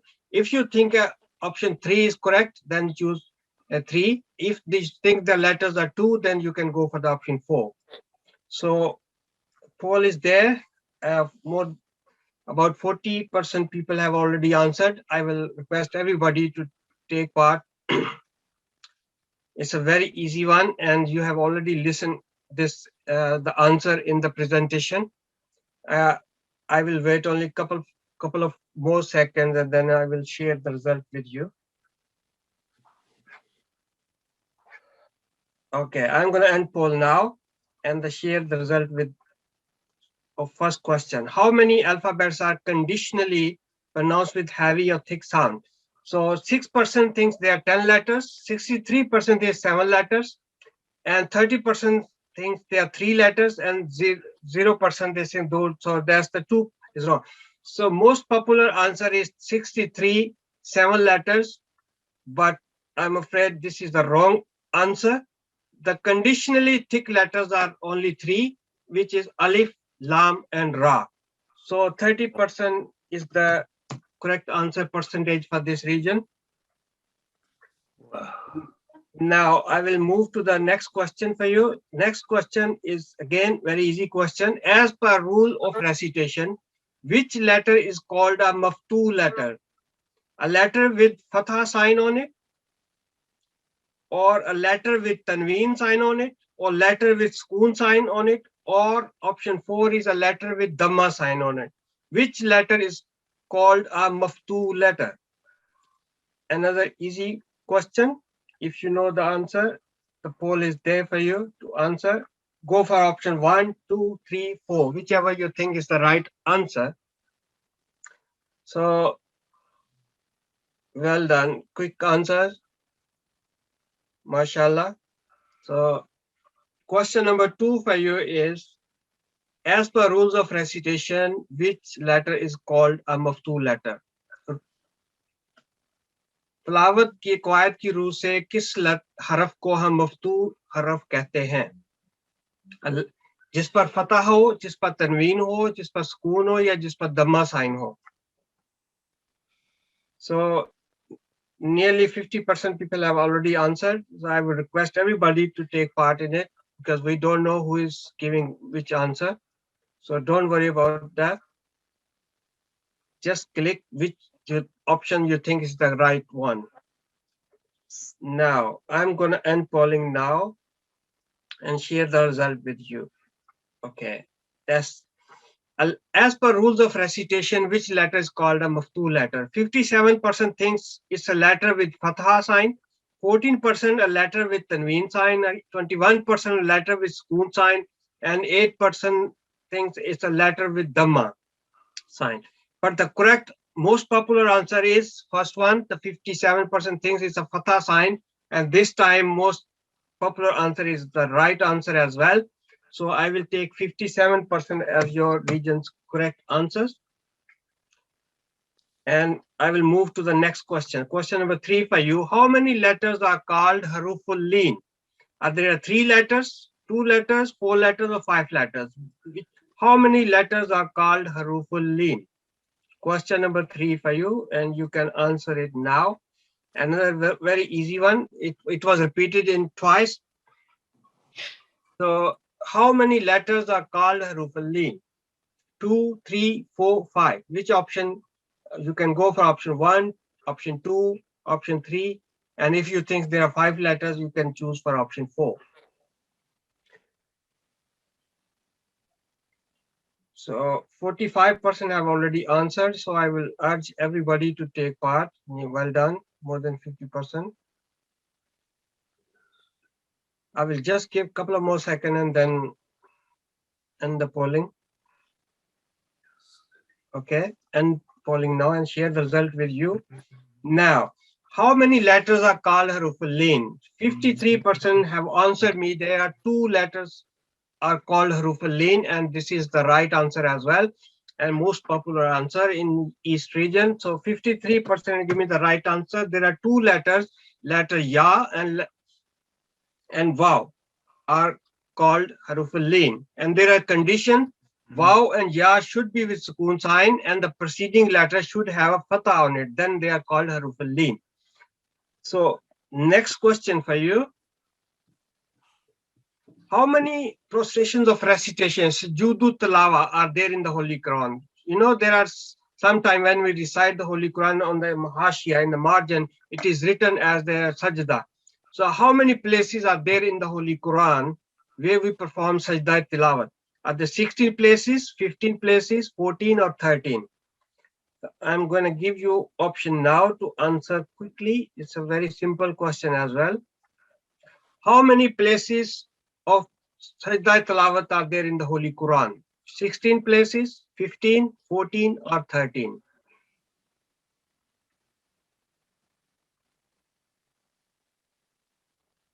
Just quickly, so I can, well done. So I can end polling now because more than 50% participants have already participated. I'm going to share result with you. Yes. How many sajda tilawat places are there in the Holy Quran? 12% thinks they are 16, 38% thinks they are 15, 34% thinks they are 14, and 15% thinks they are 13 places. But the correct answer is 15 places are there in the Holy Quran where we perform sajda tilawat. So 38% have given me the right answer. Next question for you is, how long gunna sound is pronounced? There are so many times we have heard word gunna. Gunna is a nasal sound.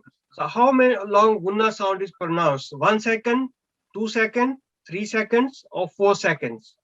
I'm going to give you poll now. Very easy question, so you can answer quickly. How long should we pronounce nasal gunna sound? 1 second, 2 seconds, 3 seconds, or 4 seconds?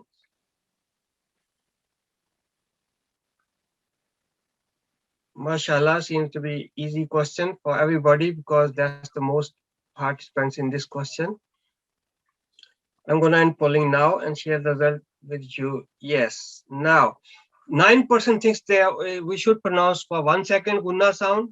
71% think that we should pronounce for 2 seconds. 18% 3 seconds, and 2% thinks gunna sound should be 4 seconds.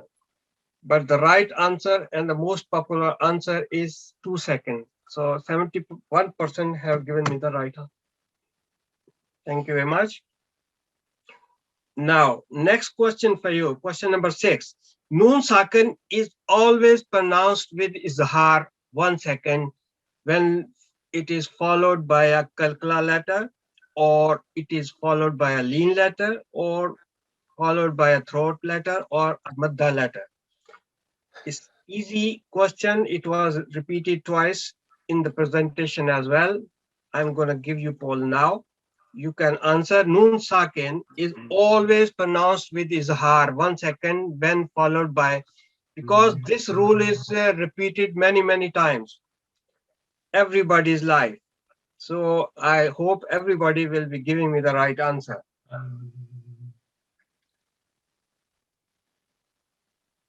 Every day you come across with this rule, every single day.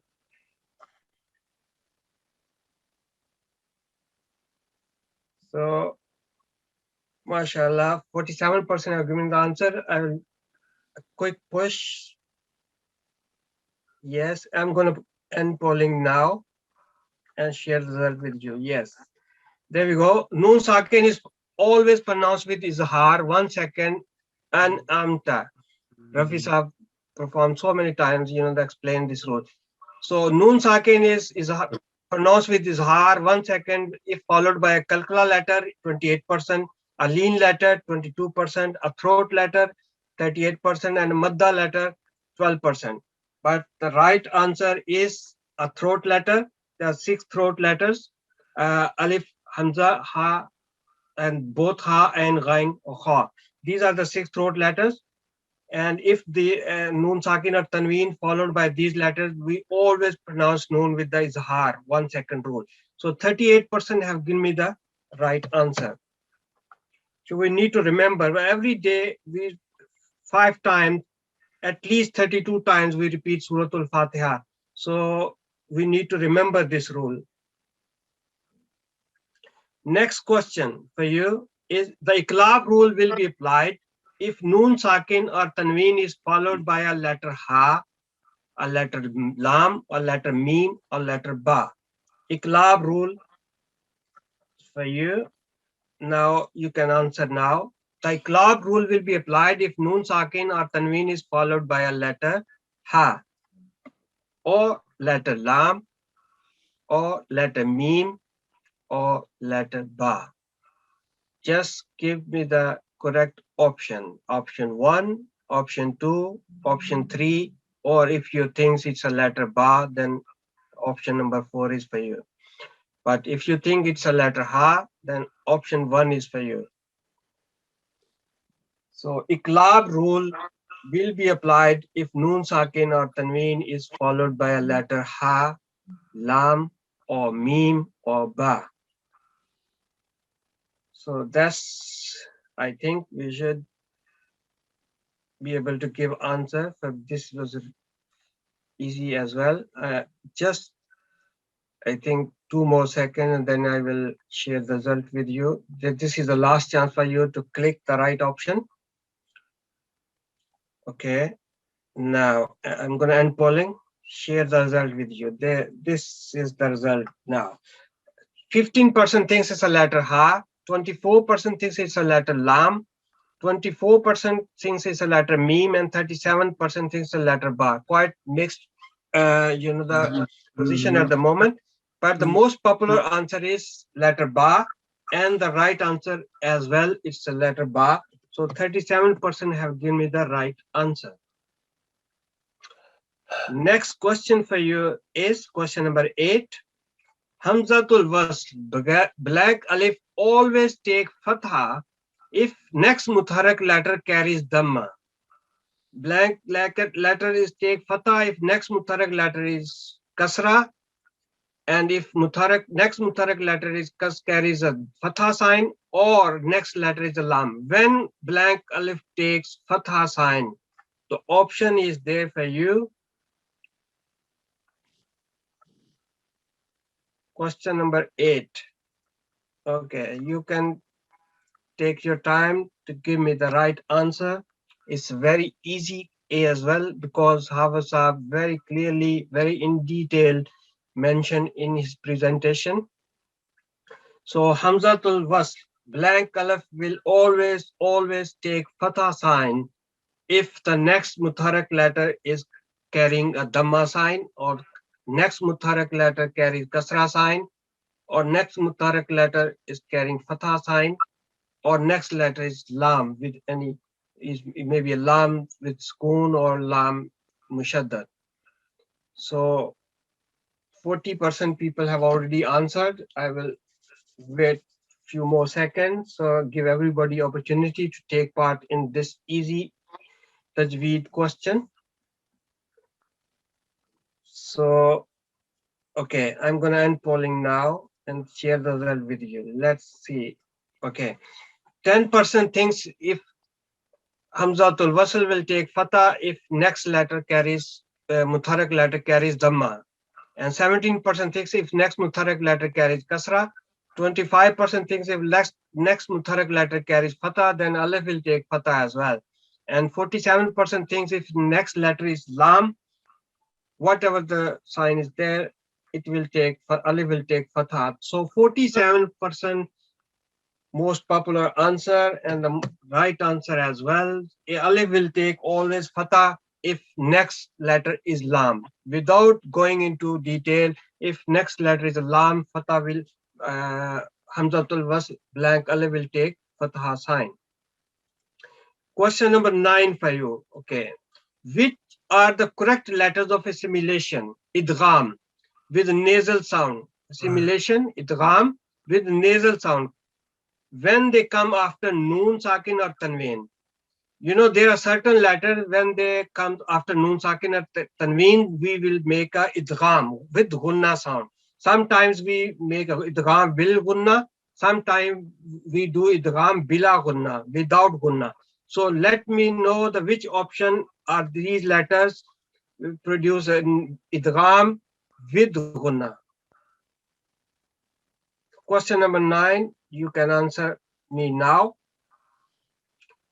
If you think so, ya, mim, ra, and noon are the letters for idgham bil gunna, or you think ya, mim, waw, noon are the letters for idgham with gunna, or mim, waw, lam, or ra are the letter of idgham with gunna, or ghain, ya, noon, or waw. Which 4 letters comes after noon sakin or tanween? Then we do idgham with gunna sound. Another very easy question. If you know the rules, and Hafiz Saab mentioned this one as well, because when he was saying that is it tanween after there was a letter without any shadda, then you will make a idgham. If you remember that rule, I have given you the enough hint now, so you can take the option 1, option 2, option 3, and option 4. So only 45% have been on yes. As soon as this number goes more than 50%, then I will share the result with you. Couple of more seconds. You're thinking. Okay, option 1, option 2, option 3. If you know the rule, if you know the 4 letters, then you can answer very quickly. Okay, I'm gonna end polling now and share the result with you. Yes, there we go. Which are the correct letters of simulation? 18% thinks they are ya, mim, ra, and noon. 46% they are ya, mim, waw, noon. 16% thinks mim, waw, lam, and ra. And 21% thinks ghain, ya, noon, waw. If you know, there is a special word to remember for idgham with gunna, janmu. If you remember this word, there are 4 letters in this word. The 4 letters are ya, noon, mim, and waw. These are the 4 letters which there comes after noon sakin or tanween. We make a idgham with gunna sound. So 46% have given me the right answer. And the next question for you is, which surah of the Holy Quran is always read in Jumu'ah Friday prayer? Is it Surah Al-Ghashiyah, Surah Al-Ala, Surah Al-Jumu'ah, or Surah Al-Fatiha? Which surah of the Holy Quran always read in the Friday prayer? So I'm gonna launch the poll now. You can answer simple question and easy and fast answering. Well done to everybody who's taking part in this simple Quran quiz. It's a knowledge boosting question. Which So- surah you read in Jumu'ah?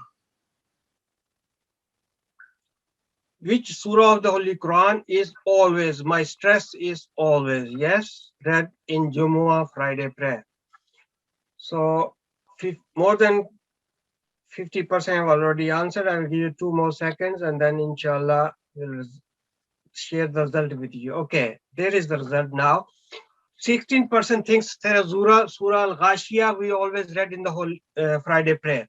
30% thinks is a Surah Al-Ala. 13% thinks is Surah Al-Jumu'ah, and 42% thinks Surah Al-Fatiha. Again, it's a very common question, common sense question.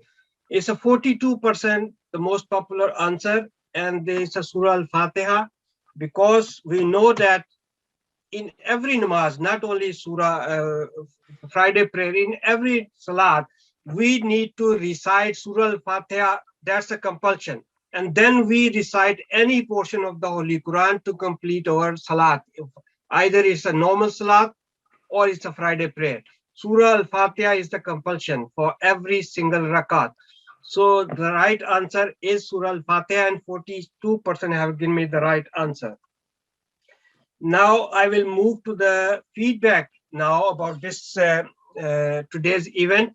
How satisfied are you with today's event, with the contents wise and the delivery wise? Are you very satisfied or not satisfied or not sure? So I'm going to give you poll now. This will help us to arrange any other event for you. So please give me the your honest answer. If you are quite satisfied, then you can say very satisfied. If just satisfied, option 2. If you are not satisfied, then option 3. If you are not sure, you cannot decide. So it's option 4 for you. So let's see. I'll give a couple more seconds to give you the opportunity to participate in this one.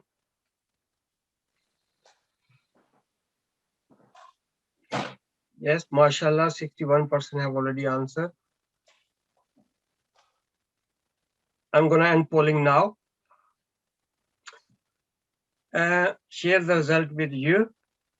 So 72% thinks they are very satisfied, and 19% thinks they are satisfied. 6% are not satisfied. They might be looking more depth knowledge, and then in-depth knowledge, and then the 3% are not sure.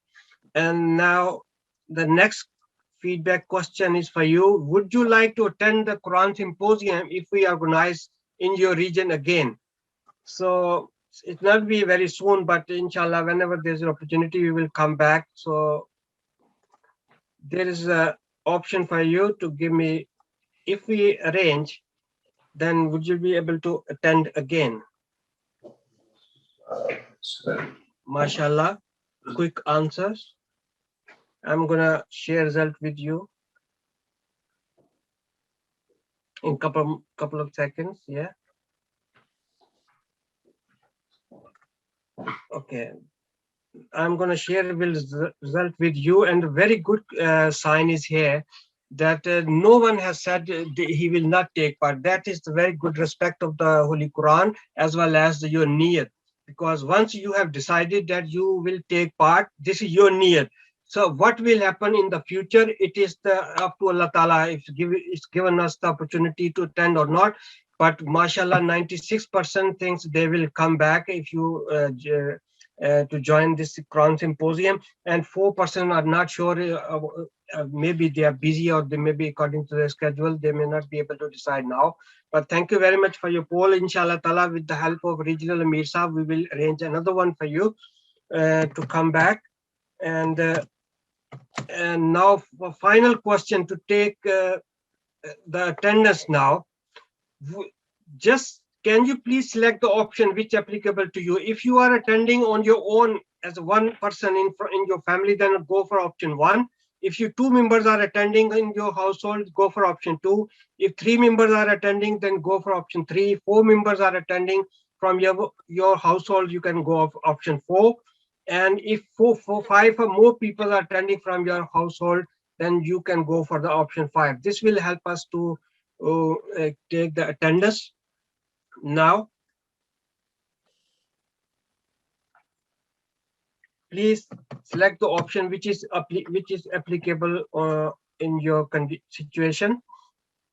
If you are only attending 1 person, then please go for option 1. 2 members, then option 2. 3 members are attending, then option 3. And 4 members, then option 4. And 5 or more are attending, then this is option 5.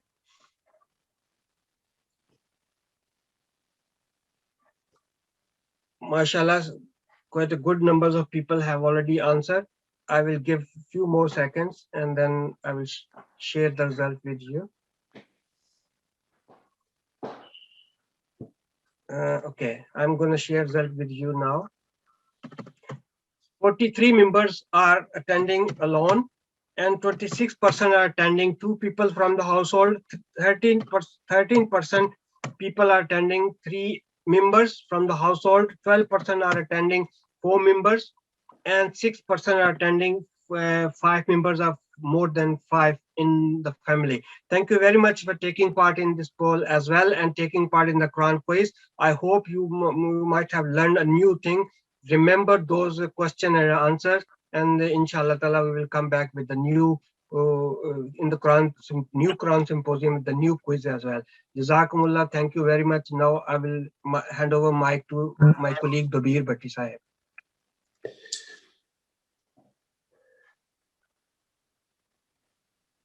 Dabir Bhatti Sahib.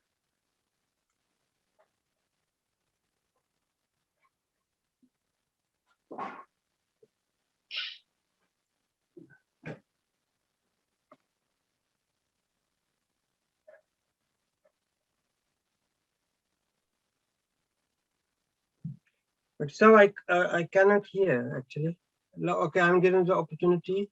Now you might be able to unmute yourself.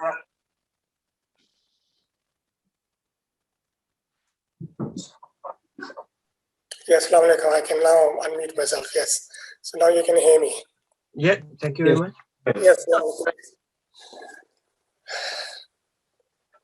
Right. This is the my presentation is an introduction to the brief introduction of the Talimul-Quran website. We have a website, if you are not aware. It lives under the official ahmadiyya.uk website. So when you go to ahmadiyya.uk, you will see this, and if you click on the departments, you will see all the different departments, and our website is here, which is Talimul-Quran. You can go directly as well by typing www.ahmadiyya.uk/NQC.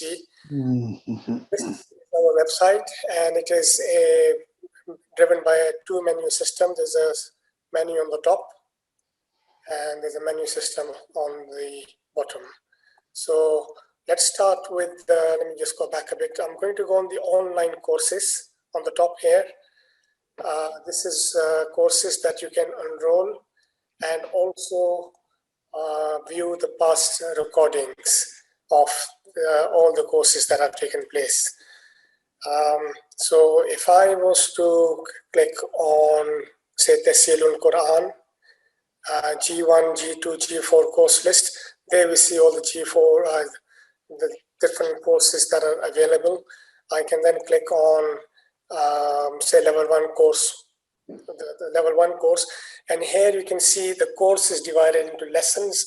After some of the lessons, there is a quiz, not all of them, but there's some lessons there is a quiz. So you can take a course lesson by lesson. To take a course, you have to enroll yourself. To be able to enroll yourself, you have to register on the website. We also have, as I said, class recordings of all the previous and the current ones that are going through, the classes that are going through. So we can look at some of the previous ones. All these are available on our YouTube channel. On YouTube, if you search for NQC lessons or NQC recordings, then you will come to our YouTube channel. Next, I'm going to introduce you to this download sections at the bottom, on the bottom of the side, right-hand side here. What's available here is quite some useful resources of different things about the Holy Quran. So if I go down, it's divided into, on this side is English, on this side is Urdu. So you can download some of these very useful material, 5-volume commentary, the introduction to the Holy Quran, dictionary of the Holy Quran, what non-Muslim writers write about the Holy Quran. इसमें उर्दू में भी कुछ किताबें इधर मौजूद हैं. Then you have significance of repetition in the Holy Quran, miracles of the Holy Quran, ये उर्दू में है. So as I was saying, that if I now go back to the Quran class recordings, which as I said also available on the NQC, but you can on the NQC YouTube channel, but they can also be accessed through this website. So if I was to select any, I mean, I've just selected one which happened on 13th of November 2020. It's a recording, and you can play that recording and listen to it. Next, I go to this, next to this Tilawat submissions is Recitation Analysis. And this is a breakdown of some of the, the common verses that we use in Tabligh. So let's take one of them, وَمَا مُحَمَّدٌ إِلَّا رَسُولٌ.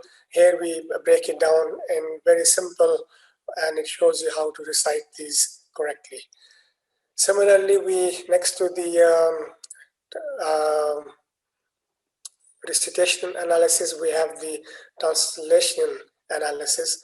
And again, it's a breakdown of each part of the verse and how it is translated. We also have, now I'm going to the bottom bottom of the menu here. This is the Quran Multimedia. This is next to this Waqf Arzi menu button here. The Quran Multimedia, we have different Android apps, Android and iPhone apps that are available. So we have the Talimul-Quran Android and iPhone app, which is once you download it, you can then be on the bus, on the train, you can read it, like a book, rather than take the book with you. We also have the Talimul-Quran quiz app, which is also available on the website as well as on the iPhone and Android app. It is divided in 15 quizzes. Each quiz has 10 questions, and these are general knowledge questions on the Holy Quran, mostly on the Holy Quran. At the end of the quiz, of each quiz, it gives you a score and how well you did. You have the opportunity to go back and redo the quiz, or you can, if you've given up, you can reveal the answers, and it tells you what you scored, what your answer was, and what the correct answer was. So in this way, going backwards and forwards, you can enhance your knowledge.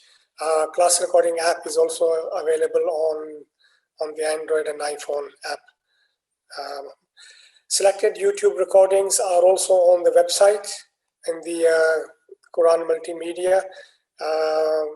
Here we have, there are 10 last surahs of the Holy Quran being recited. A teacher first recites, and then a child follows the recitation in a correct way. So by listening to it, you can then correct your own recitation. As I said, the Quran quiz is also here, which is the same quiz as on the app. There's also, next to the Quran quiz, the question and answer. I would like to encourage you to, if you have any questions, you can ask the question. You don't have to register. You can be anonymous. Your question will appear here, and an answer will be answered very shortly. And then you can come back and check on what the answer was. Next is the online group application courses. Now, the department has organized various courses to suit the whole spectrum, you know, the Lajna, the Atfal, the Khudam, the New Ahmadis, the English speaking, the Urdu speaking, the whole spectrum is covered. And throughout the year, we have these courses. So you can apply for your children or for yourself. So for example, for G1 is level 1. This is for young children at Atfal and Nasrat, just starting to recite. G2 is a Quran reading level, is a little bit more advanced. G3 is in English for Atfal and Nasrat. G4 is an improvement tilawat lessons in English, and it's led by Lajna. The teachers are Lajna, the organizers are Lajna, everything is done by Lajna there. And then on G5 is the tilawat improvement lessons in Urdu. It's a family Quran class, the whole family can attend. The G6 tilawat improvement lessons in Urdu. G7, which is currently going on as well, is for adults speaking, for adults, English speaking people. And then G8 is an Urdu class, which is a Talimul-Quran class, which is again very popular. Just a reminder that all these classes are available on the YouTube as well. So if you do miss them, they are on YouTube and you can follow them here. But there's nothing better than applying for it and be in the action and be part of the class. In providing these things, we always looking for good teachers. And if you think you can teach, then you can visit this website, itka.org.uk. ITKA stands for International Talimul-Quran .org.uk. This is a website run internationally, but it's run in the UK here, based in the UK. Click on teacher registration. It's a very simple form, and just fill this in. You have to upload a sample recitation and an explanation, and then we will assess it, and then we will get back to you. And if training will always be provided, so you're not left alone there.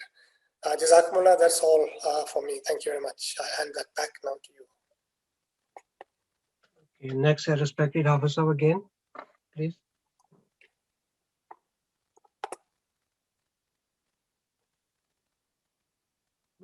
Assalamu alaikum, Hafiz.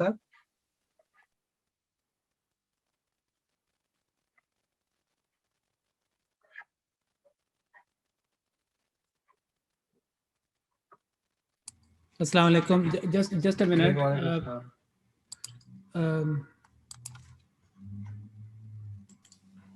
Yes, that's fine. So,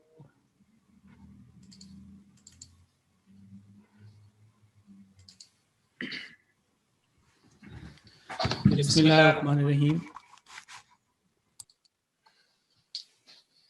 The last presentation is about Waqf Arzi.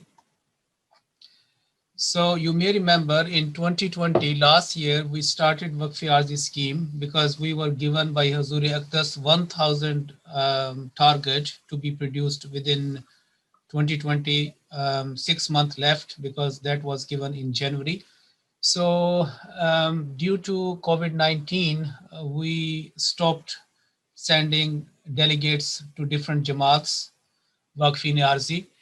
But in 17th January, there is a virtual mulaqat of National Majlis Amla, UK with Huzur. And in this mulaqat, virtual mulaqat, Huzur again instructed, and this is the wording of Huzur, that first you should concentrate on the Amila members of all the central organizations, Khuddam, Ansar, Lajna, and then regional and local Amila members, and then others. If they participate in the Waqf Arzi scheme, then others will follow them. So this is the precise instructions and directives given to us by Huzur Anwar. So it means that we have started our work from National Amila, then the Khuddam National Amla, Ansar National Amla, Lajna National Amla, their regional Amla, same as a Jamaat or in auxiliary organization. And by the grace of Allah, more than 50 delegates have now gone, and people are coming and they are saying labbaik to this cause. So virtual Waqf-e-Azi scheme is being introduced until this COVID-19 is over and we are allowed to go back to the normalcy. Target is 1,000 Waqf-e-Azi, short-term dedication, online application, as the BSI was introducing to our website. If you go to this website, mdr.uk/NQC, and you will find Waqf-e-Azi tab, or either this is the URL. The period of Waqf is a minimum 2 weeks to 6 weeks, but 2 weeks can be split into 2 blocks. Either 1 week you can do that in March or April, or maybe after some three month or within that period you can do. But anyway, that will be 2 weeks, or everybody has to do Waqf-e-Azi on yearly basis. This is not one-time job or in life, but this is our Jamaati obligation and responsibility to participate in this Waqf-e-Azi in every year, okay? Because this is ongoing commitment. So mode of Waqf, as I mentioned, that will be virtual Waqf-e-Azi on Zoom this time, and place of Waqf provided by the Department of Talimul-Quran and Waqf-e-Azi in accordance with the directives given by respected Amir Sahib UK.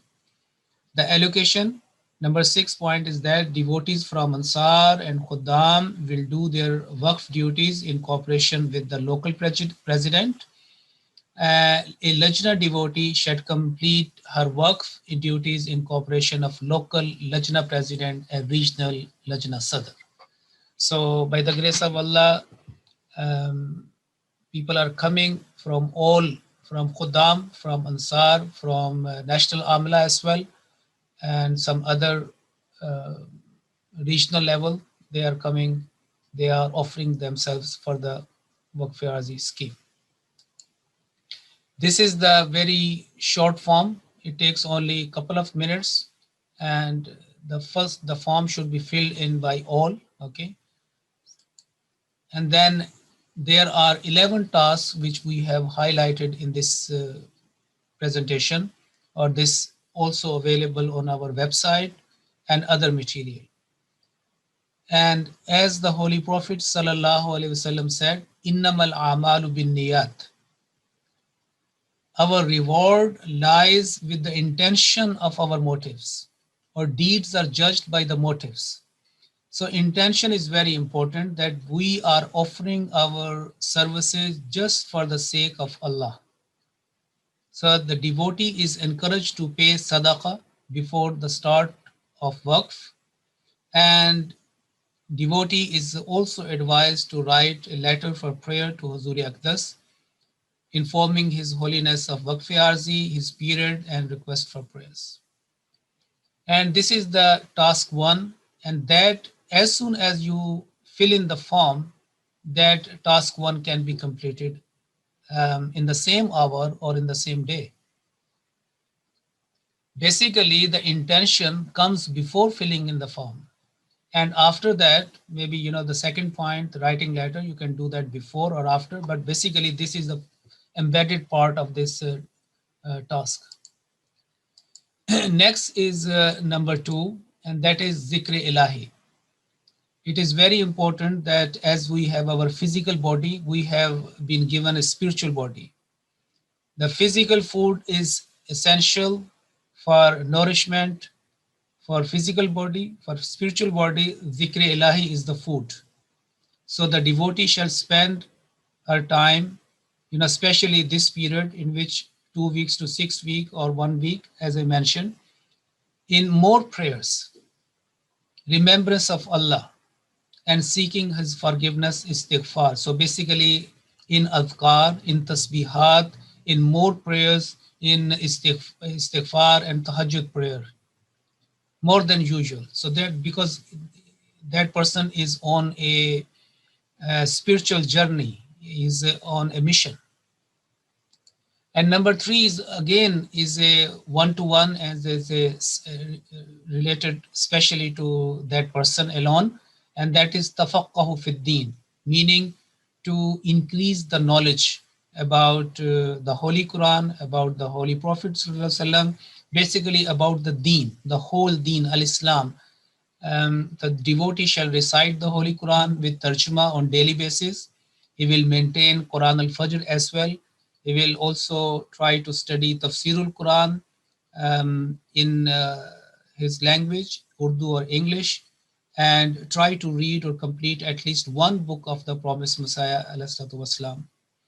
All that material or which we are recommending or expecting, they have been provided in PDF format in Waqf-e-Azi pack. As soon as a delegate is sent to a Jamaat, we send them the link where they can find all these important PDFs material for teaching the Holy Quran or Tafaqqu fi Din. And this is the right time to increase, either establish or to enhance, to increase the digital library of Jamaat literature, especially to Talimul-Quran under the banner of Tafaqqu fi Din. And in our website, as the Bisa mentioned, that there is a download section where you can find many very, very important PDF material with that. Number 4 is Talimul-Quran. The first 3 tasks related to an individual level, and this is now come to a Jamaat level, Talimul-Quran. So using free Zoom facility, the devotee will try to organize Quran classes and Salat classes, Talaffuz and Tarjuma or lecture related to the topic related to topics related to the Holy Quran. And it is also important to note that it does not mean that if you are unable to teach the Holy Quran, this is task number 1. Even if you are not offering the classes because you think that I cannot teach, I have no experience, you can find out from the Sadr Sahib of that Jamaat, and if there are some Talimul Quran classes are available there, or Salat classes or any, you should join them, because this is one of the job is to increase your knowledge as well. Either you are offering or you are learning, either you are teaching or learning, but Talimul Quran should be the focal point of your endeavors in Waqf-e-Arzi. Then next one is Al-Wasiyat, and I think because this is a motivational thing, and anybody, regardless whatever the level of his knowledge of the Holy Quran, Al-Wasiyat, the part of institution of Wasiyat can be promoted in the members of Jamaat. So first of all, there should be a local Musian. A devotee should engage himself with the local Musian, male to male and female to female members, and also invite them to learn the Holy Quran and to teach the Holy Quran, because that was the instruction given by the founder of Waqf-e-Arzi, as a Khalifatul Masih, his Thalis Rahimahullah Ta'ala. Whether you are a Waqf-e-Arzi or a person in which the people in which you have been assigned, if they are Musi, they have a great connection with the Talimul-Quran. Either they are learning and or teaching the Holy Quran, or maybe at the same time learning more skills, and whatever you know, you should teach that.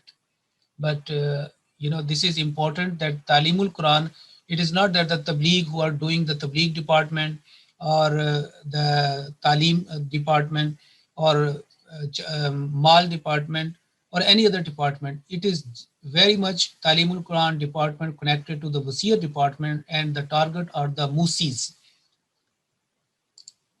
Number 6 is Tarbiyat, and this is the big umbrella work in which everything comes. So morning recitation is one of them, 5 daily congregational prayers, attending a Salat in Bajmaat, and also a minimum weekly responsibility to listen Friday sermons live as far as possible, or at the earliest is recording if a person is cannot do that. Number 7 is promoting Waqf Arzi. Every Waqf Arzi will be expected to produce more Waqfeen, more devotees in their Jamaat, not only in that Jamaat in which he is assigned, but it could be from his relatives, his friends, any member within the UK Jamaat, at least 2 people. You see, he could encourage them to be part of that. And number 8 is tabligh activities, because all these activities, Talimul-Quran, Talim or Tarbiyat or Wasiyat, whatever, they go hand in hand. So tabligh activities are very important. At this time, a lot of tabligh is being made on using electronic media, this Twitter, Instagram, WhatsApp, Telegram, whatever, to promote the real message of Islam, the true message of Islam, and the humanitarian endeavors of the Ahmadiyya Muslim community. So even if you are sending one extract of the promised Messiah Islam, or any iqtibas extract of the Friday sermon of Hudur Anwar, that will serve the purpose. Basically, whatever you can do to shed the doubts in the minds of the people, misconceptions about Islam, about the Quran, about the Khilafat, anything which you can truly convey the Ilmul Kalam, the arguments presented by the promised Messiah ﷺ. And next, number 9 is Iyada, well-being. So in cooperation of the local president, a devotee will phone the sick and elderly members of the assigned Jamaat for their Iyadat, well-being, to banish their loneliness. And especially in this COVID-19, people are confined to their homes, especially the elderly people or those who are not good in health. So we can practice Qulu linnasi husna, words of comfort, peace, consolation can be provided to them through phone, through messages, in cooperation with the local president. And I like to mention that I am starting my Waqf Arzi in Manchester South from 22nd of March. And Sadar Sahib basically from 3 o'clock to 3:30, half an hour, he has made a program that there will be a conference call with me and with the president and to different people in their Jamaat, so that we can communicate. So that is quite good, you see, either in a conference call, but that will be done in cooperation with the local president. So offering virtual help, this is number 10, that many people are now computer literate, and we have to sometimes phone the members of the Jamaat who are a bit drifted away from Jamaat, or you are filling in the form for any promises like a Tehreek-e-Jadid or Waqf-e-Jadid or any other matters, or any computer work or on Excel work or Word, or any research work which is needed for that one, to sorting out anything. So in cooperation, basically the local president will be playing a great role with the works of the Waqf Arzi, especially the local Talimul-Quran secretary. It is very important, local Talimul-Quran and Waqf Arzi secretary should be involved fully, so that he could facilitate a devotee from other Jamaat to this one. And also, as I mentioned, that there are so many aspects, for example, promoting the Jamaati publication like Al-Fazl or Akhbar-e Ahmadiyya, Review of Religion, some other magazines, they can be even bringing them to pay charity for the humanity first, or humanity endeavors, humanitarian endeavors. And the last point, 11, is activity report. The report is very, very important from day one. So devotee will maintain a daily journal of Waqf duties based on the 10 tasks about tahajjud prayers, about writing letters, arranging the classes, salat classes, phoning, whatever, he do that on daily basis. So that will be important, because as I said, this is not only one-time job in life, but this is a ongoing, a community engagement and commitment on yearly basis. And I tell you that one regional, secretary, national secretary, when he completed his 1 week of Waqf Arzi, he was so happy and engaged and absorbed in that activities that after a couple of weeks rest, he started again for another Waqf for 1 week. And the report which he sent is very, very encouraging, and whole Jamaat reciprocating activities started. So within 1 week, this report should come to our this website, and then so collective report should be given to Amir Sahib. And I like to tell you that as a directive was Huzur Anwar, that everybody starting from National Amla should be in this blessed scheme, should take part. And just for those Lajna members who are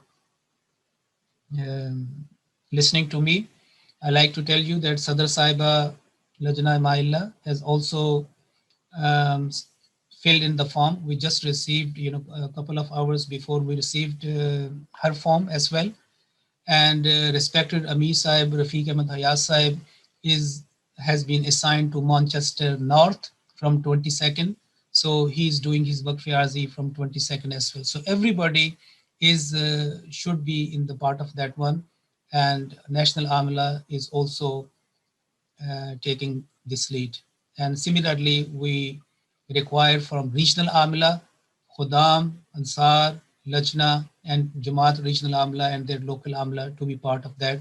So we could implement the directive of our beloved Imam, Hadrat Khalifatul Masih Khamis, Ayyadahullah Ta'ala bin Asil Aziz. So that concludes my presentation. Now back to Regional Amir Sahib. Assalamualaikum warahmatullah. Assalamualaikum warahmatullah wabarakatuh. Jazakumullah wa jaza. Very informative and useful information by yourself, Aman Sahib, the Dabir Sahib, and Mohit Sahib. Jazakumullah wa jaza. So can I request over Regional Murabbi Sahib, Safir Ahmed Khan Sahib, for concluding remarks and also to lead us in a silent prayer. So Murabbi Sahib, can you unmute yourself and you are online? Assalamu alaikum warahmatullahi wabarakatuh. A'udhu billahi minash shaitanir rajim. Bismillahir rahmanir rahim. Again, just echoing Regional Amir Saab's words that by the grace of Allah, we were very blessed by Hafiz Fazl Rabbi Saab and his team. Excellent program from start till finish. Very interactive, very informative. So a huge thank you and Jazakallah to Hafiz Saab and his team. And we pray that may Allah enable us to fully take on all the blessings that we can from the Holy Quran, which really is a spiritual treasure for us. Without that treasure, we will not be able to have a spiritual life as such. So Jazakallah to Hafiz Saab and his team. May Allah bless them, and may Allah bless the region as well. And Jazakallah to everybody who participated as well in today's session. Hafiz Saab, would you kindly lead us in silent prayer? Okay, Jazakumullah. Thank you so much, Regional Amir Sahib and Regional Missionary Sahib, Missionary Safir Ahmed Sahib, and all the participants from all Jamaat members. Jazakumullah, thank you so much. And inshallah ta'ala, maybe after Jalsa, your turn will again come. I don't know, this is in September, October, November, but anyway, we will come back on the second round. And I think Aman Sahib has taken your consent that you are ready to be in a participant as well in the second round. Okay, Jazakumullah, and could you please join me for the silent prayer?